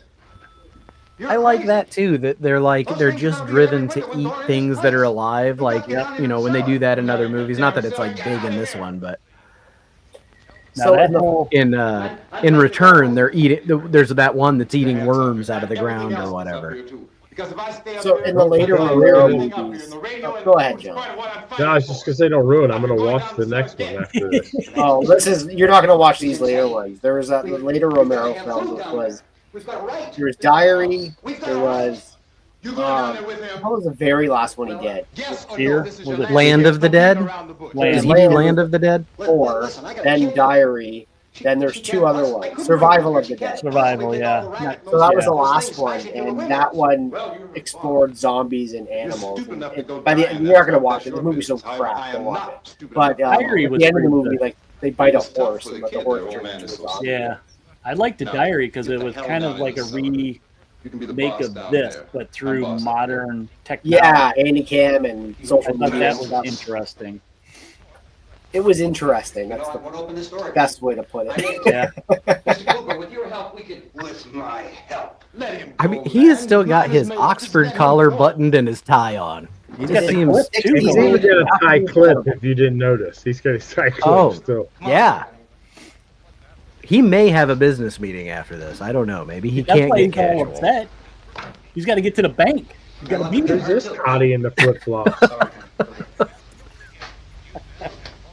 Where did she come from? Even him, he's like, who's this white girl? Down in the cellar, there's these people have been there the whole time. They got some ladies in their cellar. We can fix it up real I good. feel like we need context to tell us what the hell just happened.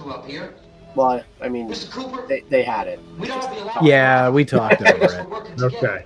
So, Can we have the Mr. captions up, Coop, everybody? the middle school math teacher refuses to be up here. He thinks he's safe in the cellar. He's Everyone the else boss knows of the that cellar. I didn't catch you that. can't He's get the out. boss of the cellar, and Rodney or whatever this guy's name is the boss Ben. of the I'm not upstairs. boxing myself in down there. Ben's my favorite character. Yeah. Hell of a flame. Well, we're safe. So these people were just downstairs the whole time, just chilling. They want to stay up there. Let them. Those dumbasses. He is classic Twilight Zone dick, right? Yeah, like he's just. I mean, Man and a girl. I swore there was something on the plane, but I don't know. I knew it. But I didn't know. Was your kid like a Winston? Take any unnecessary chances. Of course not, Barry. He's out of smokes. Ben had more. He should have stayed upstairs. He should have been smoking up a storm. Like, I would be like, get your hands off my kid, weirdo. Feels warm. Maybe it's shock. Well, it's his daughter. That's his wife and his daughter. He's just going through some And crazy spurt. she's injured. Well, where the hell? I'm lost. Where the hell was he the whole time when Ben was boarding up the house? Exactly. That's the point. Exactly. They're hiding. Well, he says something about like he didn't know it could have been anything. Yeah. Yeah, but they came from really, the outside, I feel like. We'll see when they come begging me. They came from the cellar. They've been in the cellar the whole time, and like I always took this To be as right, everybody else to be wrong. he's that Twilight Zone guy who refuses to. He wants to be in charge, but he's weak. Ben's up there doing all the work. He knows that it's getting secured, but he's gonna wait so that he doesn't have to have any risk to himself. He's that character. Some kind of mass murder. He's the angry weakling. The radio said to stay inside. Radio? Call him Dad. Radio upstairs. I heard a news bulletin. There's a radio upstairs and you boarded us in down here? I know what I'm doing. You What did it dumbass. say? Nothing. And they have such a loving relationship. There's mass murder everywhere. And That's how my wife people are talks to me. supposed to look for a safe Why place did you to turn hide. left there, you Take the boards dumbass? off that door. We are staying Was the down GPS here. said to? Harry, that radio is at least some kind of communication. If the What authorities zombie know mall what's did you and happening, your they'll wife meet in, send Johnny? People for us to tell us what to do. How are we gonna know Seattle. what's That's where going we're on at, if we lock Seattle. ourselves in this dungeon? See, Yeah, Mr. Cooper don't care if there's an ashtray right next to him. He's throwing it on the floor. That's right. There's 7 more down here. Don't worry about it. But dying There's together 3 on the doesn't solve stairs. anything. So do we know what's Those wrong with people the are our little one? enemies. I don't know if they've said it yet. Have they said it yet? They said it yet. Okay. I They won't do spoil say it it. eventually. Yes, We just know she's hurt. Tom? she's injured. Which does add another element, you know. I mean, the guy's a dick, but if you're a halfway decent parent and your kid's hurt, you wouldn't invite more danger upon an injured child. Every time I You see hunker that down. guy, I just see the sports anchor from Anchorman. I don't remember what his name is. But every time I see him, that's the dude I see. Cowboy hat. Yeah. Chip or something like that. I don't remember his name. I see it. I feel like the basement is safer though, because you have like it's got to eat all the people upstairs before they come down and try to eat you. Well, And who is this it also girl? she's the young guy's girlfriend, but it does look like I mean, do most basements have a barricade bar in them that like a medieval Farmhouse. castle? What kind of It's a farmhouse little- are they, getting ready? Exactly. I think this may be Ed Gein's farmhouse. They put some lotion on its skin.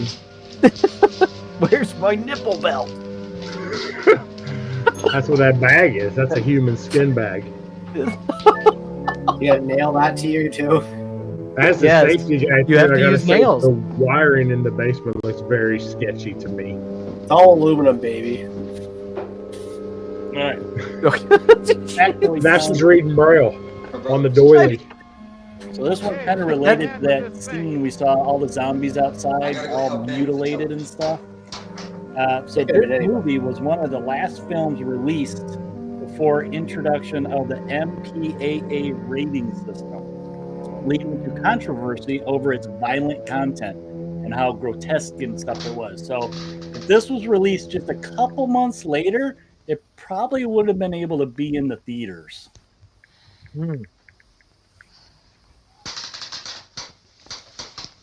Because, yeah, at this point, horror movie wasn't really a thing. They had sci-fi, but Yeah. it was men in rubber suits, Well, I mean, it just wasn't like this. No. I mean, it was still like, Frankenstein, Universal monster stuff still Don't had be this afraid of like, me.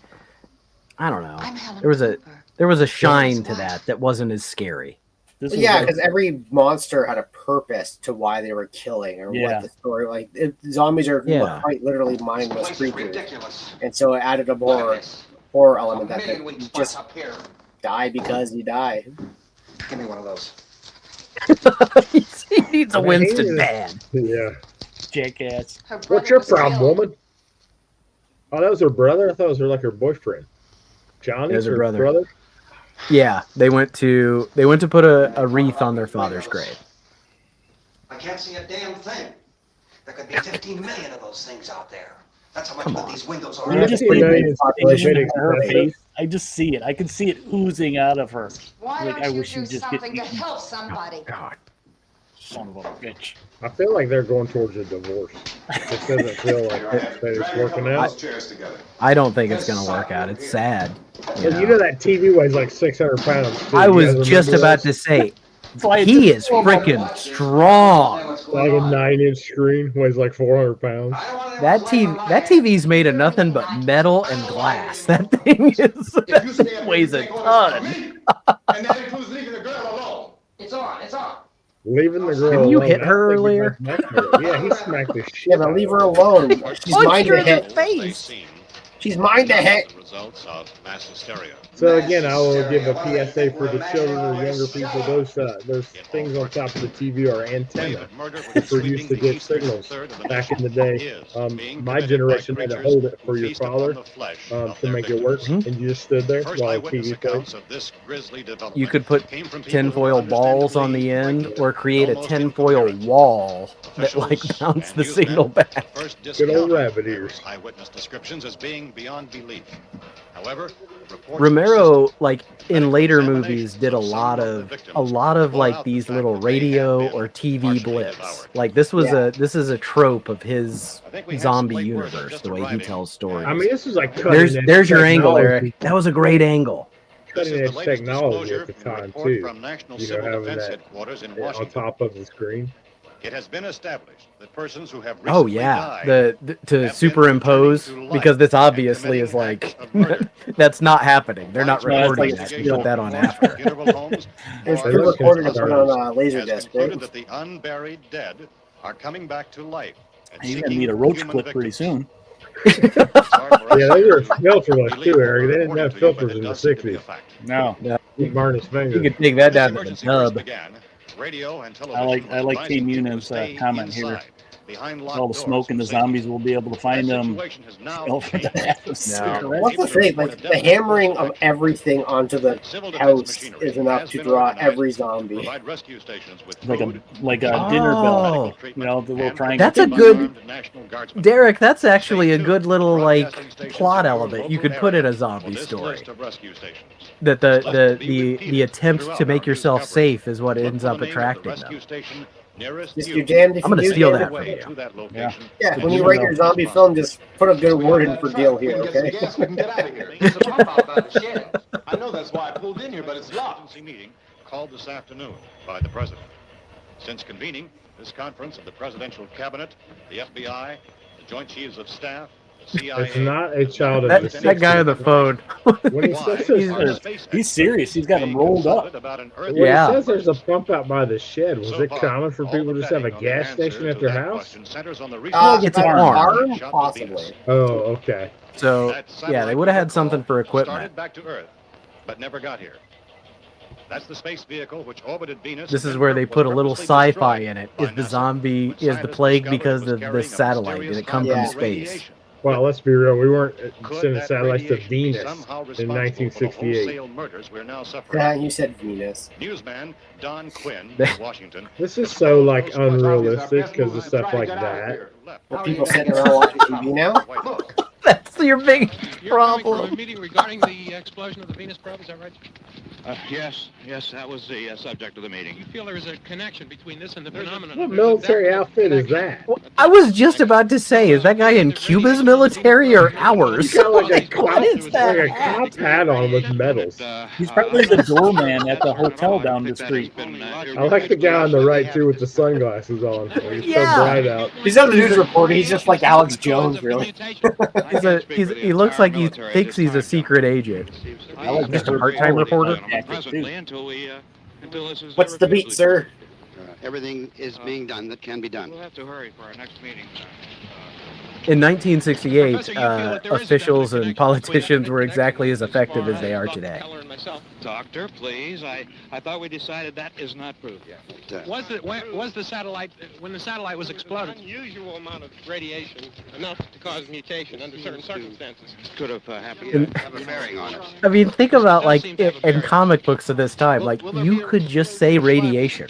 That's all you had to say. Like people didn't know what it was; they just knew it could make you a Spider-Man. It could make you a Hulk.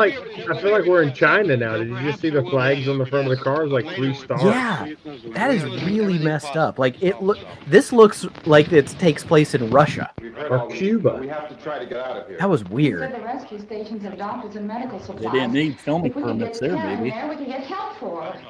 Yeah, let's get Karen some help, guys. Science and technology. Willard.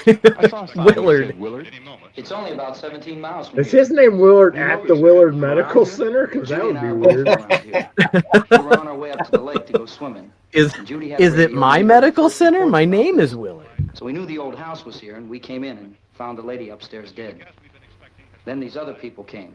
We went down into the basement and put a bar across the door, and it is pretty strong. Also not an actor. Possibly get away from here. We've got a sick child, 2 women. Probably the local star actor.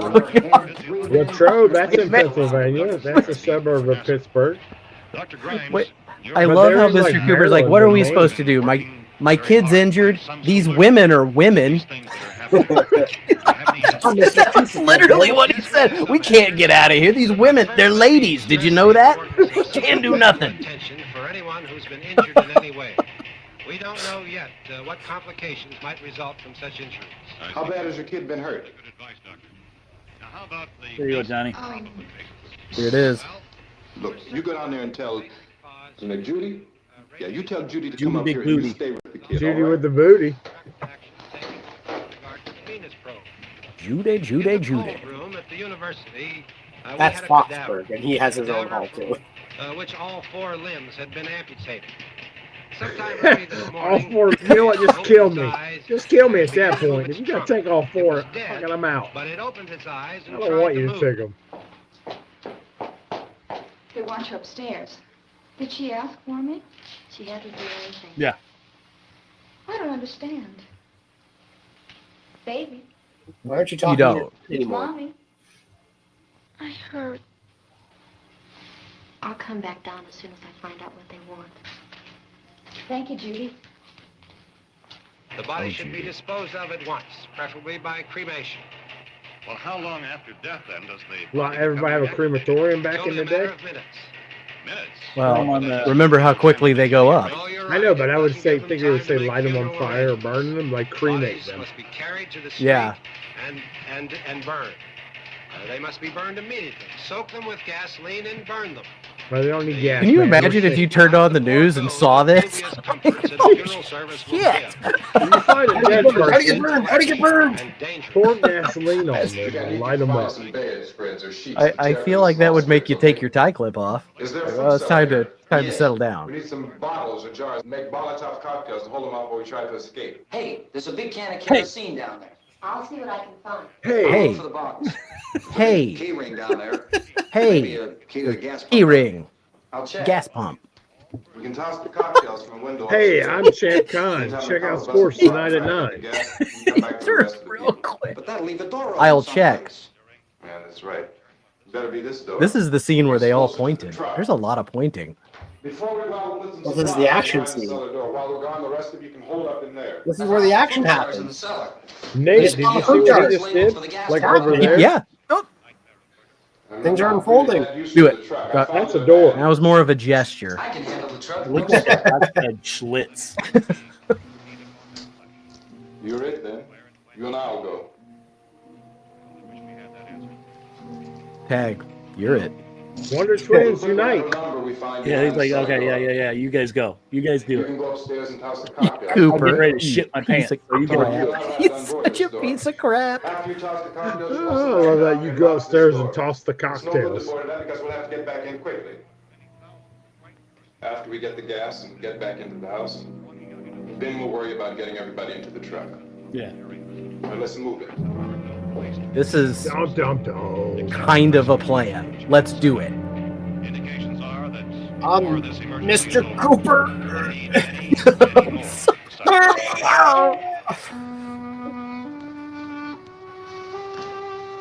Wonder what I could design. Oh, here we go. That is a big mason jar full of water. How can you smile? Maybe it's moonshine. Mmm. How many do you have done? It's kerosene. They're making Molotov cocktails. Oh, okay, okay. The phone is dead out. All you get is a recorded message.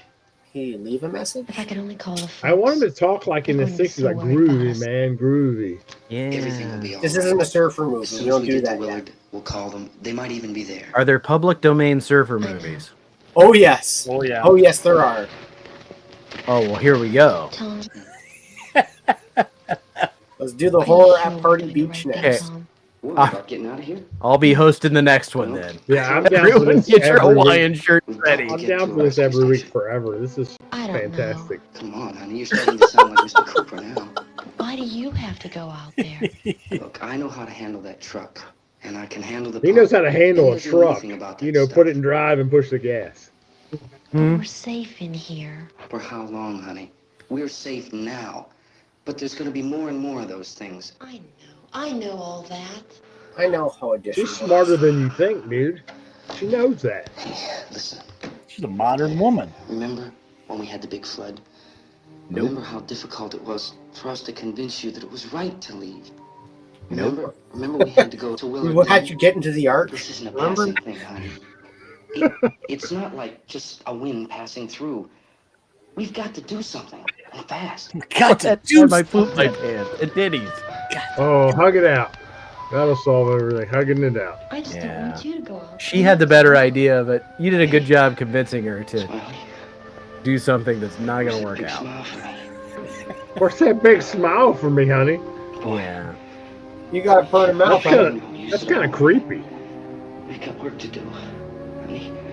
Honey? Okay, I'm going to say Is that her George name? Romero struggled with writing women and romance scenes. This feels very, it feels like we got a directing George kisses. Lucas problem. Did you see how passionate that kiss was? I mean, you just missed I the did. most passionate It moment was- of the movie. The passion was a -3. It must be I really hope that lady on the couch dies in this movie because she has been absolutely useless. She's right. Poor Barbara. Now, just for a little while. Poor Barbara. That's your Smack her sister. again. Be nice. Smack her again, Ben. Smack her. Yes. I will stand up now, thank you. Oh my god.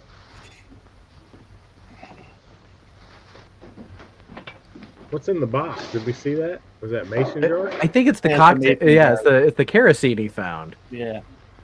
So I guess at a farmhouse you would just keep kerosene in mason jars in your cellar. That sounds Well, I mean, like in all reality, when I was a kid, we had a kerosene heater for when we ran out of fuel oil in our house. Like, we always had kerosene in our house. I could have made But did you- Molotov cocktails, didn't even know it. Yeah, but where did you keep the kerosene? In the house? We kept it in our garage. Yeah, it was. Well, they had a cellar. Then it was in the It was fruit probably in cellar. the cellar. They had a shop down there, so. Okay, but do you guys know how gas fumes work? Well, they did the kerosene. They probably did it back then. Were with all the were the smoke. rules different? Can you imagine all the smoking too? It could Right, be wrong. yeah. It may not be Molotov cocktail. Maybe it's a box full of preserves. Maybe he's gonna have some toast. Hope you guys like Nah. these pickles. These peaches want a blue ribbon. What the hell? He's got the the truth. table leg as his torch. He lit it a little early. Yeah. Here comes I got Cooper. the fumes. Nice throw, Coop. We're gonna catch the truck on fire. Isn't that what they're trying Yeah. to do? Mr. Cooper's an idiot. Wow. God, he sucks from top to bottom. Well, I wouldn't be hanging with Mr. Cooper. Not on this ABC TGIF Friday night lineup. It may not be appropriate too, but he throws like a girl. I, for one, would like to see Barbara throw because I think she could do better. Yeah.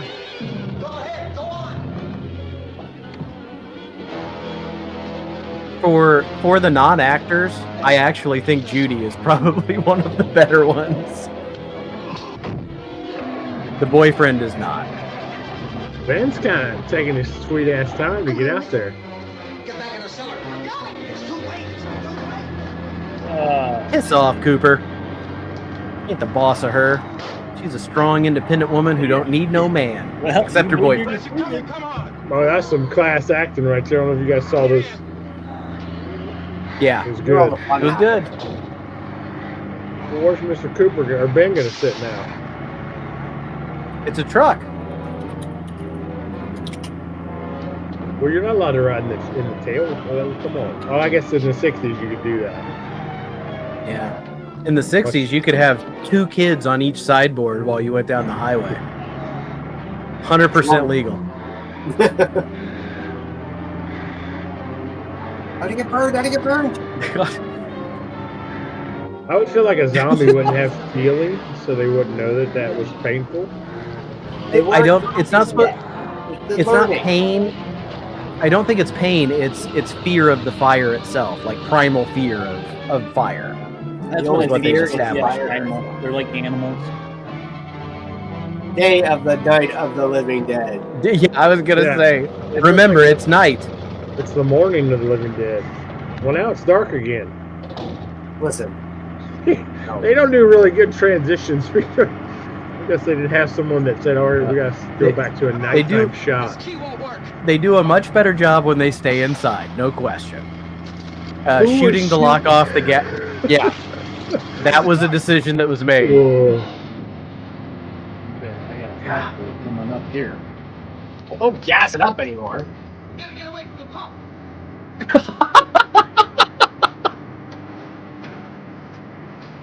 Whoops. Good thing there's a rug in the back of the truck.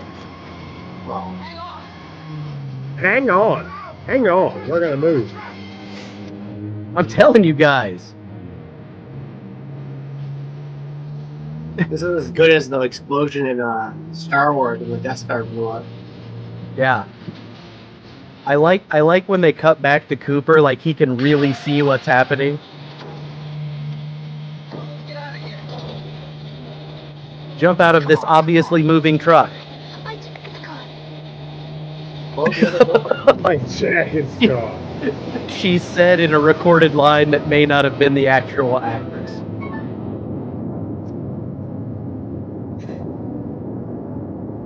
Well, that just tracks. Poor Tom. That's not great. So, Matt from Impress wanted to see how the truck got handled. Give us a score, Matt. What do you think?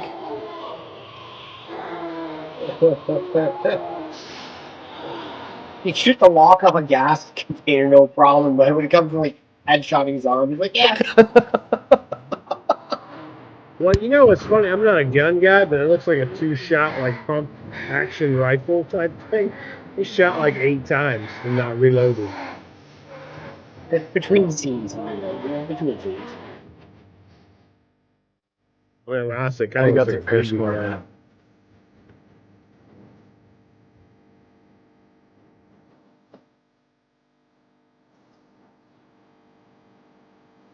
This movie's so good. It's so good. He just found another house, or is this the same one? It's just he had to run all the way back. Like Ben is my favorite character. Yeah, he couldn't get a headshot, but he kicked ass all across that field to get back in the house. Well, he's pissing Mr. Cooper. Did you see that? Oh, Mr. Cooper can eat some shit, right? You think Barbara got it? Just wait. Yeah, he's gonna smack the shit out of Mr. Cooper. Kick you in the tie clip, boy. He has a good hammer. Nails are what they want to use because, like, it's just. I know screws weren't a thing, really, but like, come on. I like that every one of those nails were already pre-started. Here it comes. Do it. Yeah. That's the weakest punch I've ever seen. Do it again. Oh. We are Johnny, when you come down next weekend, we need to reenact this fight.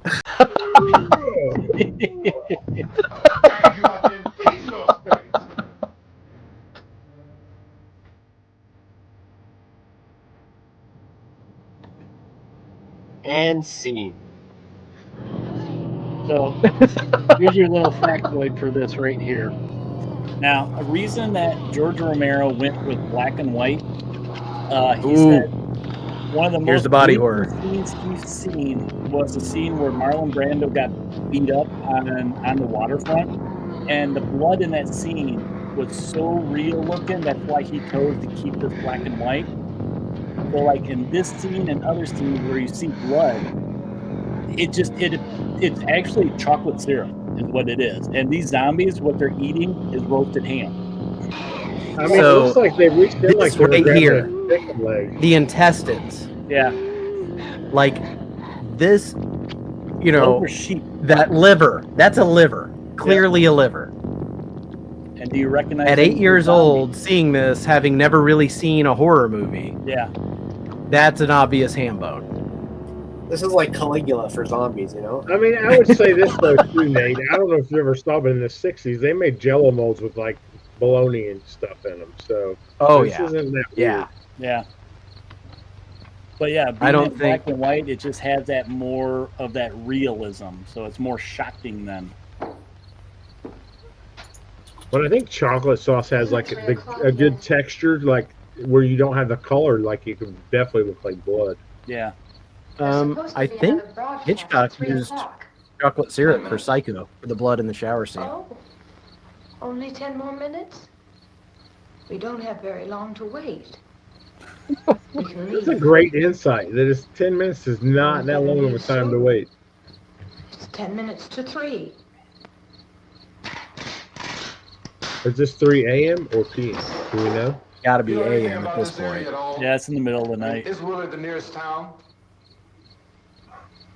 I don't know. I don't know. I need another cigarette. I'm married to an idiot. Where's my Winston at? Just try to to a motel. It is weird that all these people would end up at this farmhouse, but none of them are from the area or know anything about it. Where is it? Seems like it was pretty far away. Seems like we ran. It seems like we ran. I mean, either you did or you Johnny has the didn't. keys.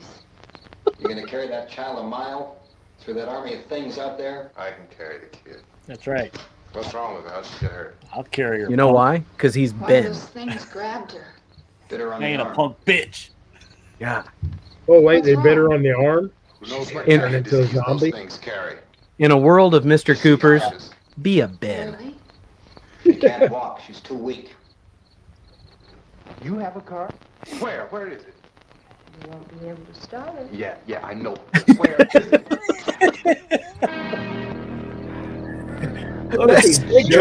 He looks like he's doing like a magic rope trip. Look what I got. Like he's a stage Look what I magician. got. Ta-da! What's going on outside? Quickly turn the TV on.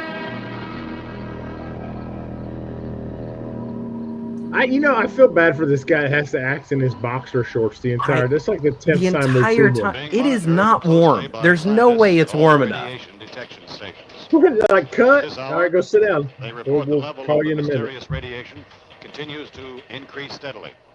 So long as this situation remains, How are they measuring mysterious radiation dead exactly? bodies will I bet continue they to don't. transform. They have measure Geiger it because counters it's back then? mysterious. I would assume they did. Who die during this crisis, from whatever cause, will come back to life to seek human victims unless their bodies are first disposed of. I don't know if anyone by heard that. cremation. So what if you died from a heart attack? Would you come back? From covering Yes. such a search It said and anyone because of the who died radiation, you would. during this crisis. They didn't say anyone died from radiation. In any Anyone way. died.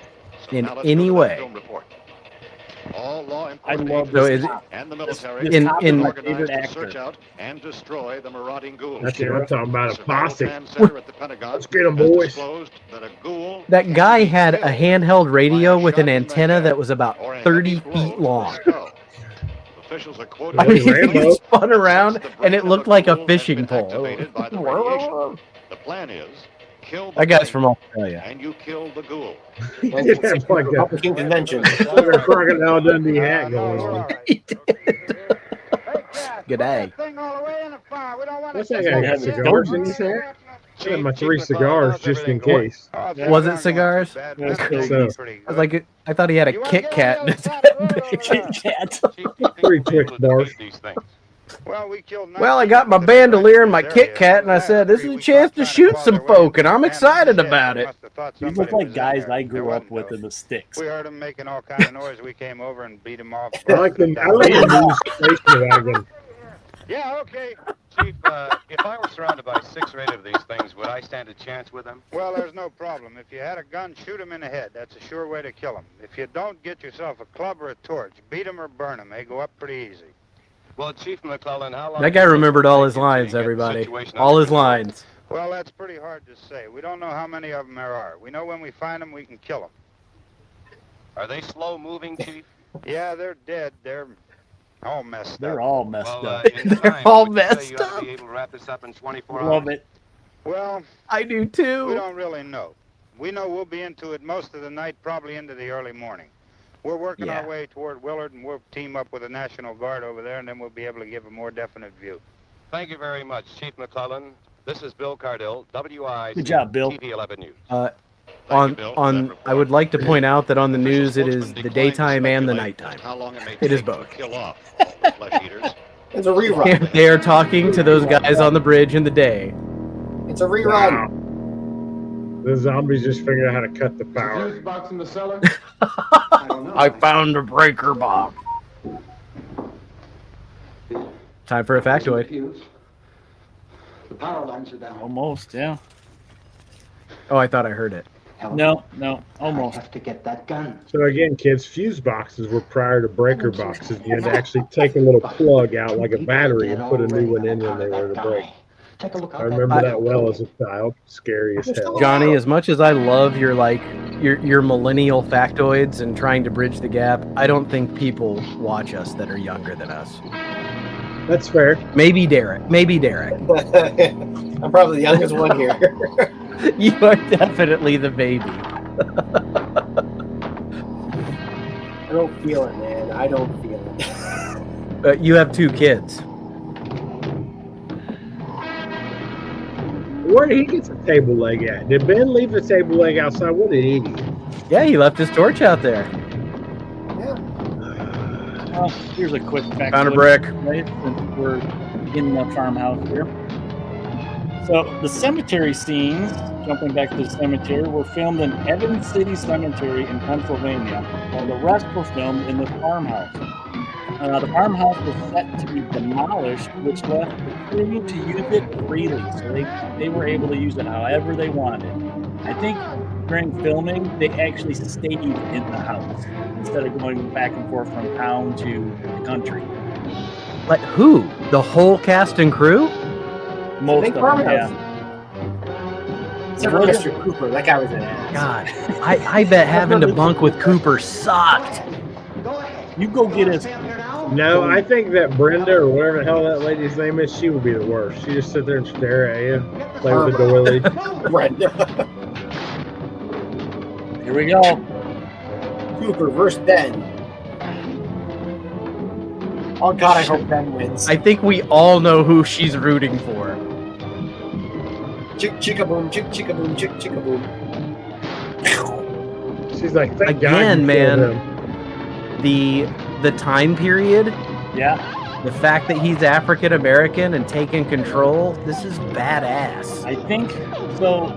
A couple months before this movie was released, or they're filming it, was when Martin Luther King actually was assassinated. Yeah, you're right.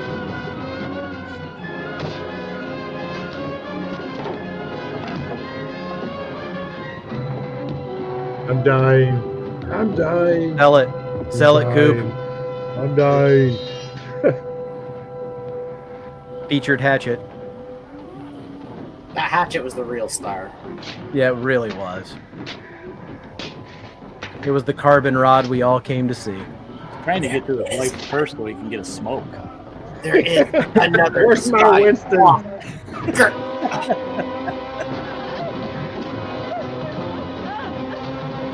One hand on my shoulder, I'd probably not be able to get away from that either. Right. I also wouldn't have been able. Look, there he is. He's back. There's Zombie. From the beginning, he's back. Nice throwback. It's all come full circle. We have come full circle, almost. Now Barbara's really pissed. I like how Barbara got off the couch and went to the window. Oh, that's awesome. The kid's eating her dad. Yeah, isn't that great? His whole arm's gone. It was delicious. So this whole scene here coming up, here's another an early factoid. It's supposed to be a social statement of girls like raging against their mothers and that stereotypical housewife. So this was them breaking out of the housewife persona. I mean, this was another one of those scenes that I was just like, holy crap, it's a kid eating her dad and killing her mom. Yeah. I mean, in all honesty, Living the dream. I think we can all understand how a grown-ass woman would not be able to defend herself with an 8-year-old child. Off the shop. I mean, look at that. Johnny, I will give it though that like, if it was your own child, like you would struggle. Just sit on the ground and go, ah, ah. No, I mean, if my kid was a zombie, I'd be upset. I think I could fight him off though. I think. I mean, at least for another year. Who's at dinner? Hey, it's the glove guy. Johnny's back. Johnny. Hey, that's my dude. Oh no! See ya, Barbara. They came for you, Barbara. They're coming for you, Barbara. There you go. You got your wish, Johnny. Yeah, they're really good. The best character came back. I don't know. I think Ben might be my new favorite. Ben's the best. Hey, buddy. Anyone seen Patrick Star? Come on, Ben. Punch a child. Become who you were meant to become. Join us on the dark side, Ben.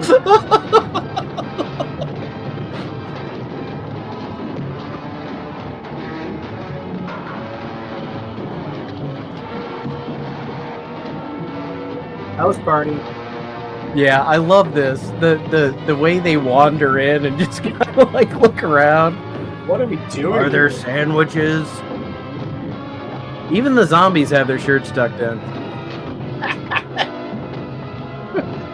It was just a very formal time. Flat out. Yeah, they didn't have yoga pants back then. They were missing out. Or Uggs.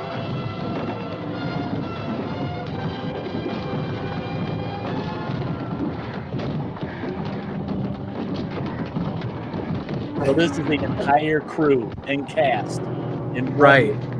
That's everybody. That was the fat party. That was the key grip and the best boy. Right. That was the Bobby, put on the party. sandwich. We need you on the set. I love this music, like just like the low, and that's my favorite scene in the entire film. I like how it's got the shadows, the deep shadows. Yeah. Look, the way he steps into like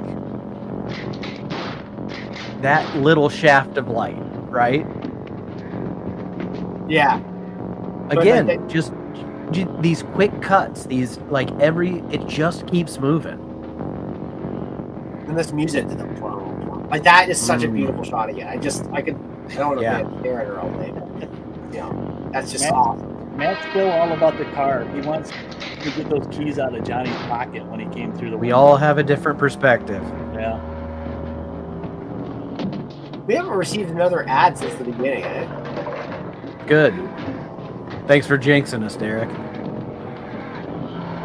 I feel like throwing the gun was a bad decision. I do too. Was he completely out of bullets? He's got to do something. I got to do something, or I'm going to lose my mind. He's gonna get 2 sawhorses. I'm gonna make a shelf. I'm gonna make that sideboard. You pick the gun back up. Yeah, what's going on over here? The way they look around, Grandma. Is this man dead or dementia? Why is the lady like stomping that thing into the ground. It also kind of looks like the way people walk through a house when there's an estate sale, or there's a bunch of people looking at a home that's foreclosed. I like this picture. Bob, let's bid on this picture. Right. Yeah, I like that one. I want to get that couch. I'm not going to say it loud. I don't want other people to know. Oh, now we're in Vietnam. Right. That's some high-class Those skids copper. do not look secure. That's the MASH helicopter. Right. Suicide is painless. I like to dream. Here comes the posse. I mean, George Romero got a helicopter. Who did he talk to get a helicopter for this? Maybe it was like the Attack of the Killer Tomatoes, where like they filmed just like a helicopter thing happening, and they're like, "Oh, we can put it in the movie."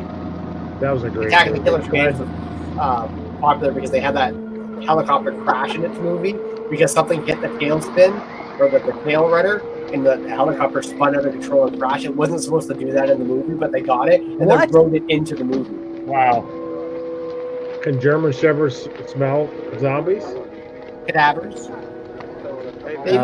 They use them for cadaver About 4 or 5 searches. men and a couple dogs. There's a house over here behind those trees. Yeah, I want to meet this guy in real life with a bandolier and Right. cigars in his hat. That's my Halloween costume next year.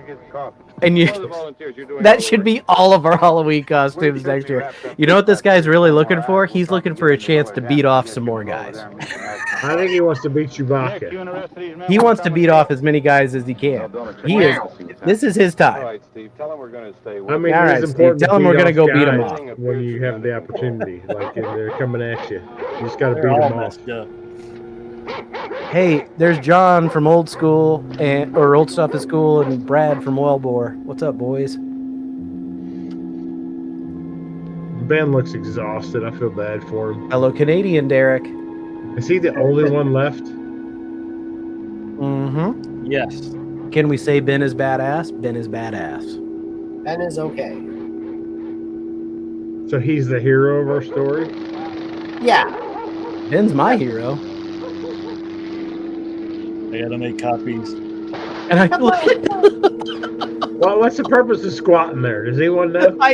Aiming. There is none. It stabilizes the None. shot. It totally stabilizes the shot. As a non-gun person, I know that. They went to the one same department store and said, "Give us all your plaid."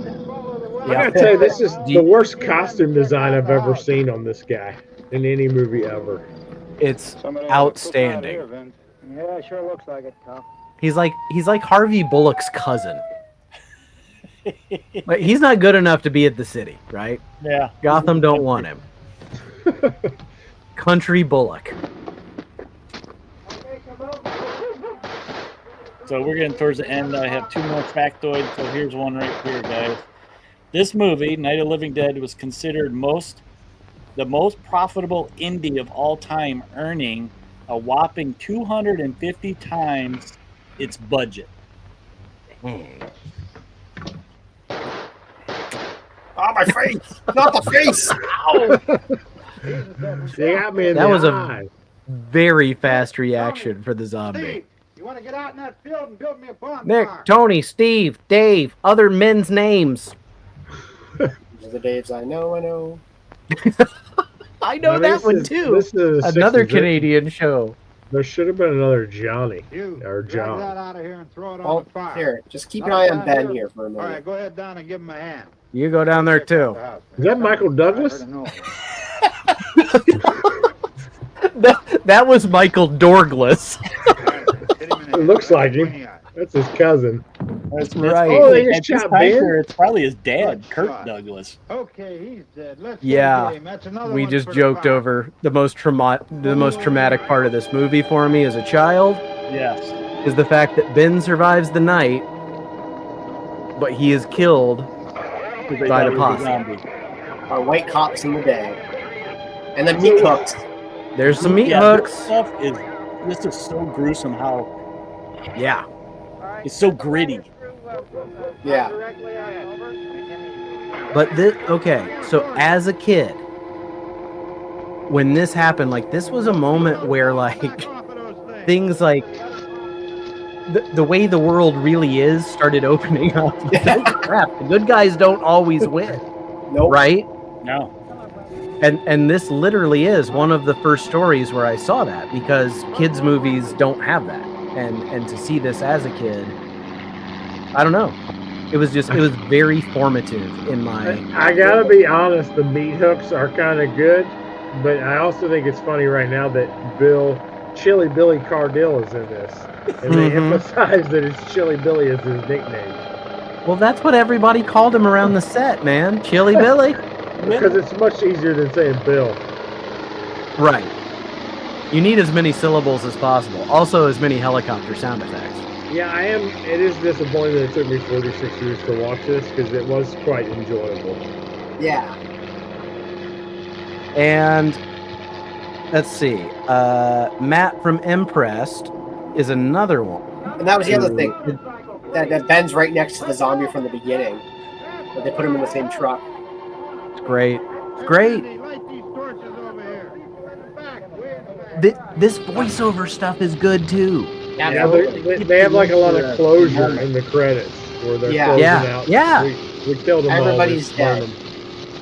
I mean, okay, so like this is a Marvel stinger right here, right? Like they kept going. They kept you through the credits. Movies didn't used to really do that. Oh, it's prime setup for a sequel too. Like prime setup. Like one didn't get. And murdered. there are a few, and they're wonderful. Yes, there are. Okay. Never had an episode of Mask end like this. But So, yeah, I mean, you know, in a lot of entertainment for kids teaches, you know, that the good guys always win and the bad guys get their comeuppance. And this story, I don't know what its like real overall message is. I don't know. And yeah, Derek, very Mrs. Doubtfire-ish, where it's not a happy ending. There's a lot of social statements in this movie. Romero wrote in he was commenting a lot of things that were happening at that time in the US, and just the way the social structure of society was changing a little bit. And then here's the last factoid I got for you guys. So this movie is considered a cult classic that revolutionized horror cinema and established many of the zombie genres that we still use today in zombie movies. So this was a first of its kind. Yeah. Well, I think too, like, you know, we talked about earlier, like the you got to shoot him in the head to kill him. Like, I don't know that prior to this, when they said the cop guy's like, you have to shoot him in the head. Like, I don't think that, you know, it wasn't like the wooden stake to the heart or a silver bullet. That was the first like emphasis probably on that, because everyone knows that's how you kill a zombie. You got to shoot him in the head. Right. And that's why Romero's known as the grandfather of zombies, because he created all the tropes that we know for zombies today. Because, like as Eric said earlier, it was all voodoo stuff up until really this movie. It's great. There are a lot of 1950s voodoo zombie movies, and they're god awful. Like this took it to a level that was entertaining, you know. I would say nowadays, I could have watched that movie in probably 25 minutes, just skipping over all of the long sections with no talking at all. Slow moments of him barricading the house, or, you know, Barbara wandering around the house being catatonic and picking up sticks. So, okay. So, and then Matt from Impressed, he kind of says the same thing, that he likes it a lot. Not sure I would. I'm still going to argue that, like, versus other movies that I would consider bad movies, this one moves. This one has interesting shots. Even though, yes, Barbara sucks because she doesn't have anything to do, like when she's doing stuff, it doesn't last that long, guys. Like she talks and then they cut to this and then they cut to that. Like this thing never really stops. I can't believe how quick this is for such an old film, because so many films that came after it are not. Like they're just they feel longer. Yeah. So I just wonder too, like the reviews when it came out, was everyone when they, you know, and I don't know how reviews were in the 60s, but it was that's like a good question. Barbara's an absolutely idiot in this movie, because she was very useless and not. I mean, she carried her story because she started the story, and you had to kind of have her. But like, what a horrible character and what a horrible actress. And I hope I never see another show with her in it again. Go ahead. Well, I was just going to say, I would highly encourage anyone that halfway liked this to check out the remake that Tom Savini did, because it's the same story. It's the same setup, but the characters are treated much differently. It's a modern take, and Barbara definitely gets more to do. Still a victim of trauma, seeing her brother be killed, but Mr. Cooper still sucks. And you just can't wait to see that yo-yo get what comes to him, right? But yeah, he's kind of an asshole. They amp him up in the remake. he's way they do. The remake. You gotta see the remake now, Johnny. I mean, I think too, like what you guys said, like, I mean, it is very forward thinking that your main protagonist was an African American guy, especially at that time, you know, right in the heat of the civil rights movement. And it's like, that's a big thing that it sounds like from what you guys said, like the director didn't even think about that at the time, but like that's pretty progressive for 1968. It really is. I can't, that's another thing that just, I can't say enough about how much I love that aspect of this movie, because I am all about shaking up status quo whenever possible. And this one, like, it's just wild to me that Ben gets to punch Barbara in the face, beat Cooper's ass, shoot him in the gut. Like, oh yeah, he'd have been canceled today. Like they'd have canceled him. Oh my God. Yeah. I mean, there's going to be people complain. Eric will probably get an angry email or two. Who knows? Glad this is on his stream and not mine. Sorry, I'm sending you those emails, Eric. I just had no other way to express myself. He's going through a lot. He's got a new baby at home. He's very tired. But yeah, I think it is forward thinking, and Romero, like, I don't feel like he was fully gelled here. I feel like with the other movies he did, Dawn of the Dead, he had a more specific societal message. This one, this one was a little more amorphous, but it's still there. Yes. It's still like, it's so cool. It's such a great movie. So and the reason I do want to say one, go ahead. The character, like the African American, that was an unintentional, like he wasn't trying to buck the trend. That was just right. Okay. But that's also cool, right? Yeah, like he wasn't trying to say something as much as he's like, this guy's the best actor I can get. He was your classic hippie at that time, about the, equality, and he wanted to make statements about, that unfairness to, all races and stuff, and women and all that stuff. So yeah, he put her in her place. He did good. He needed to do a little better with women. He needs to work on that a little. I guess he can't, because he's been passed for a while.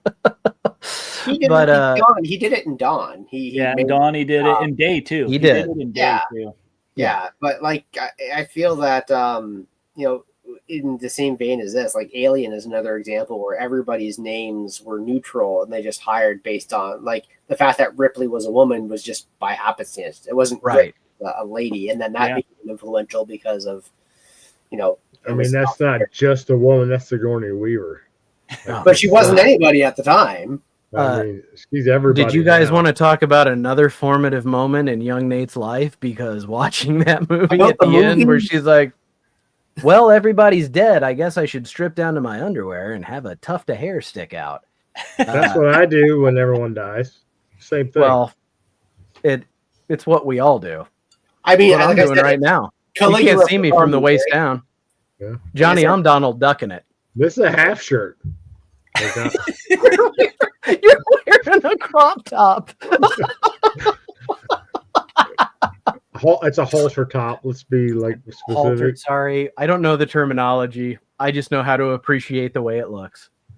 So Romero did all these like zombie movies. Did he do Shaun of the Dead? He was in it. That was a good one. He inspired it. That was a great movie. Yeah. He was one of the zombies that were chained up in that oh God, where was it? No, I'm thinking of Land of the Dead. He was in Land of the Dead. He's in Land of the Dead. Yeah. I don't think he's in Shaun of the Dead, but Shaun of the Dead is a great movie. And all zombie movies that are great they're direct descendants From of that. this. Yeah. And I just think that this is so much better than it should be for its time, for its budget, for the way it was made. Jesus, I think it's black and white. Because it's black and white, it goes so far because of that. Yeah. So there's another black and white movie that stands out that just comes to mind, and it's from the 50s. I don't know if you ever saw the original The Thing. It's called The Thing from Another World. Oh yeah, yeah. And that's another Thing from Another World. That it was, even though it's 10 years, more than 10 years, then this it actually goes by really well. It's a very well made movie. Will Arness is the I've not seen that one in a long time. The Thing that movie, or just like the Thing with Kurt Russell is one that I mean, I freaking love that movie, and I need to watch that again. I've actually I don't own it, so I've been looking for it. It's not on any streaming service, and every time I look for it, I can't find it. That they made. I have a DVD prequel. No? Yeah, and it wasn't terrible. It was fine, but it's not The Thing. It's not the I want to see it on. I want it on Blu-ray or 4K. I'm being real picky. I keep finding DVDs from like 95, and I'm like, absolutely not. I need Blu-ray or 4K. I mean, let's be real though. Is the Night of the Living Dead that much better when it's in 4K? Yeah. I have a criteria, like in Criterion, like the way it looks, it's so good. You're like the film grain and all that. Cooper's that much more of an ass. Mr. Cooper, you can see the pores on his nose, and he's a piece of shit. It's really well done. Yeah, I don't know. I like things to look good, but this was a ton of fun.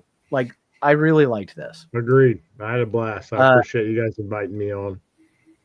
Well, and Derek's like me, a huge fan of Mike Nelson, Mystery Science Theater, riffing in general, but just like a big part of that is you watch the movie, you make fun of the movie, but no matter what, you love it too. Yeah. Right. Like that's what really, like, I'm not going to sit here and hate it because that's no fun. So like there's love in the little jokes and jabs, and this one's magic. This one is like,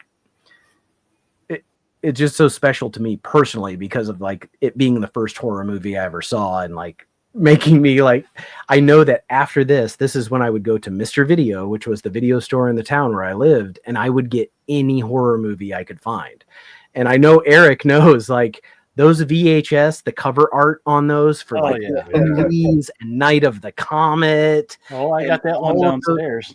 Killer Clowns from Outer Space, man. That was a classic. Chakotay's in Night of the Comet, right? From Voyager? Yes. Chakotay's in Night of the Comet, yeah.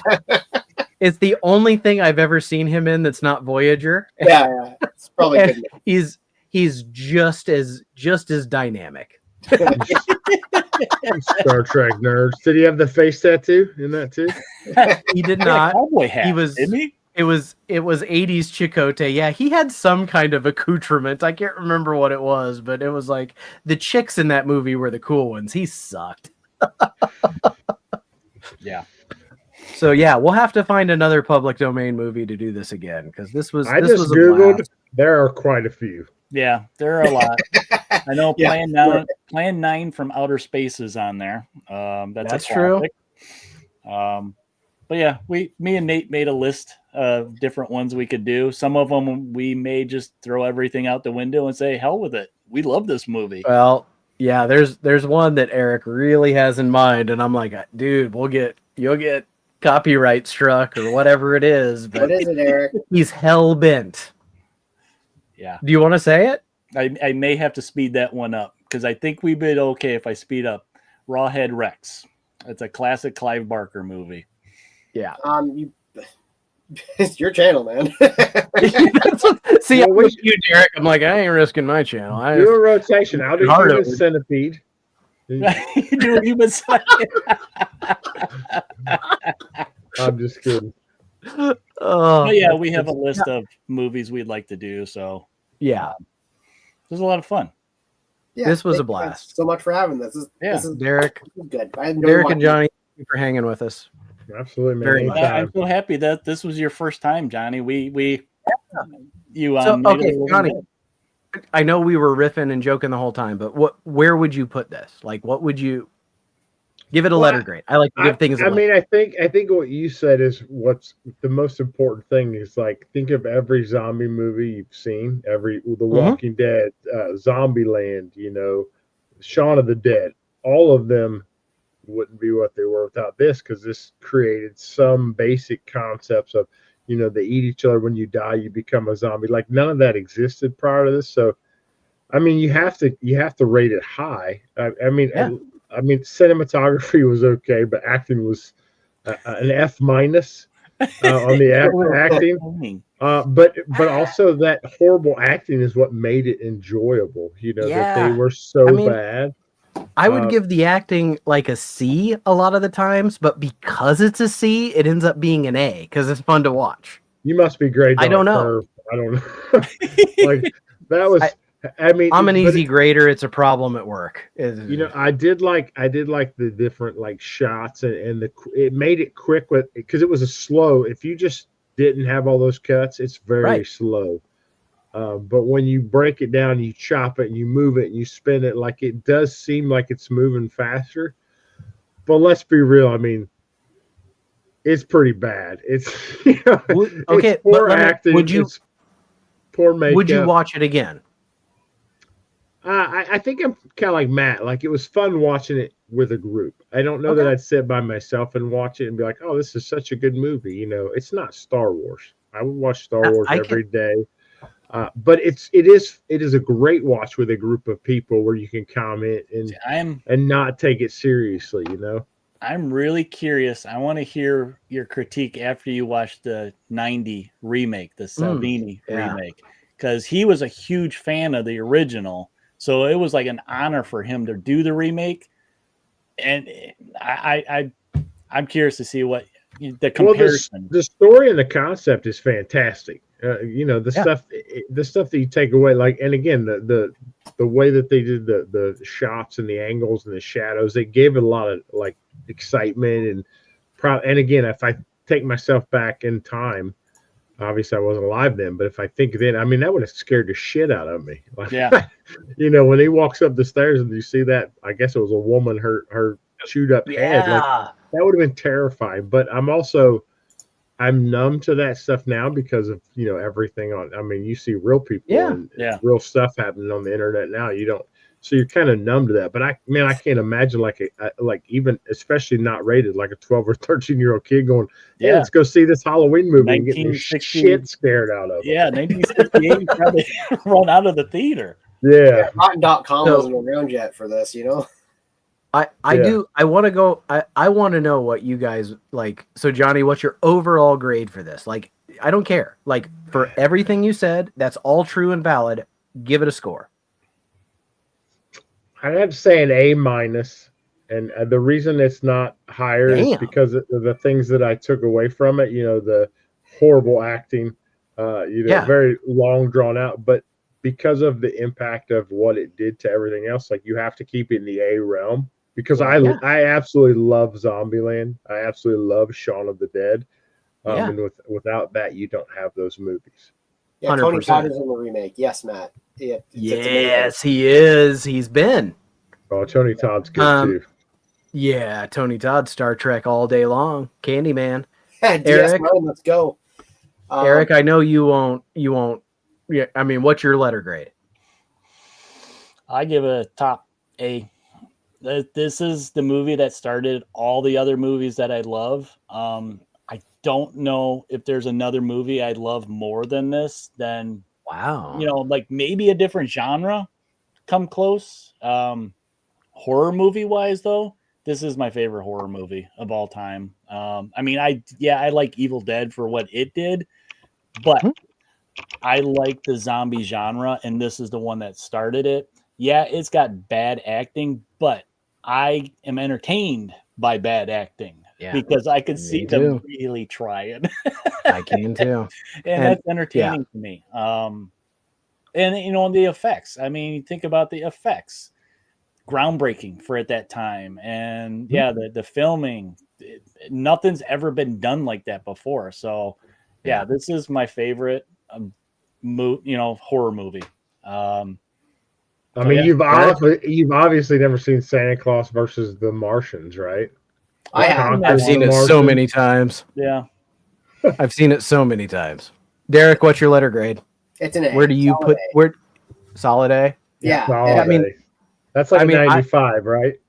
Solid A. A solid A would be a 95. I mean, I am gonna go stronger than all you guys, but and Johnny, I'm shocked that you give it an A minus. Like I would have totally given you a pass for saying like it's a C because you didn't see it till now, right? Like I saw this. This was the first horror movie I ever saw, and like Eric, like this is where everything else I love came from. For me, this one's an A plus, no matter what. Like I am just shocked at what these guys, this small crew. When I think of Romero, I think of the old man with the big square glasses, right? He was back but when then, he too. made this movie, he was a young dude. Still had the big glasses though.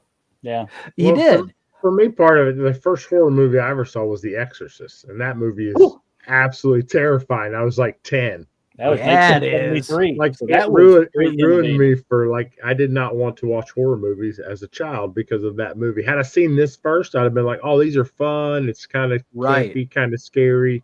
It probably would have changed my whole perception as a young person learning. That's a really good point. Like this is more like in the mind, even though there is gore and stuff, like it's still very psychological versus The Exorcist, which is there's a lot of shock in that. So this is like you could watch this movie as a kid and it's more palatable. It doesn't like frighten you the way The Exorcist might or The Shining or frickin' Pet Cemetery. That's the one I saw in the theater that like I'm gonna twist your back, and I lost my crap. I was like, I gotta get out of here. Poltergeist was the big one that I was just like, nope. Coming to the line, Caroline. Yeah.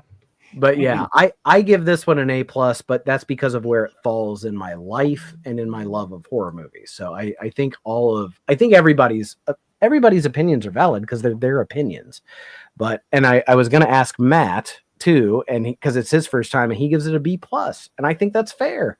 And I love that he gives it a B plus because I think that shows that it does still stand up. Johnny and Matt, people who haven't seen this, he gives it a B plus because of the damage to the car. Had they not damaged the car, it would have been an A. That's legitimate. If you knew Matt, you would know how important that is to fix that dent. Car. It's like, I mean, cars and humans to this guy. I don't know which is higher. Well, there's a lot more humans than there are 68 Le Manses, so let's be real. So it's probably the 68 Le Manses. Yeah. I don't know what that is. It's a Pontiac, I believe. Pontiac manufactured the vehicle. That used to be I drive part a of car. Chevy GM. Yeah, Mhm. I'm the same as you now. Yeah, I'm with you, man. I got you. I'm all about mileage. Give me that good gas mileage. We have kilometers here. What's a kilometer? It's something that the rest of the world uses. Is that like temperature? You guys use kilometers? That's temperature?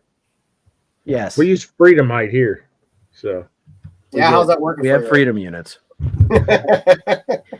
Let's go. Freedom fries. Freedom fries. Look, Eric's trying to kick us out of his house because some of us drink half a bottle of whiskey. Trying to wrap it up. So, you guys, thanks for joining us. If you're joining us late, we appreciate all the comments down below. Let us know what your rating for Night of the Living Dead was, the original. Please smash that like button. Appreciate that. Subscribe to everybody on the panel and comment. What is your favorite zombie movie? Is it Night of the Living Dead? Is it Shaun of the Dead? Is it what was the really bad one that he did? Not Diary of the Dead, Survival of the Dead. I mean, Zombieland's got to be up there, but Zombieland 2 is Cabinet horrible. of Dr. Caligari. Zack Snyder did a movie too that I didn't like with John Leguizamo in it. What was He did that one too where they went to Vegas and that was a good one. I liked that one. With Dave Bautista? Yeah, Batista was in it. He did the Dawn of the Dead remake Oh too. yeah, that one wasn't terrible. He did redeem himself. Yeah, there. the Dawn Good job, remake was pretty good. So many good zombie movies. But yeah, thanks guys for joining us for our first public domain theater. This one was a spooky one. We had to go with the original zombie movie. And I appreciate you guys joining me tonight. It was a lot of fun. I'm glad we had some people that this was their first time experiencing this. And I'm curious to see if you go and watch the remake, let some of it ferment, and come back and talk about it a little bit more. Maybe we'll have to do that the next time, Nate. This was a blast, man. All right, guys. Well, that's all we got for you tonight. Thanks for joining us tonight. Happy Halloween, guys. And we'll see you next month, which is right around the corner. Man, it's only Halloween for like 30 more minutes. Yeah. Ooh. I gotta go get my costume back on.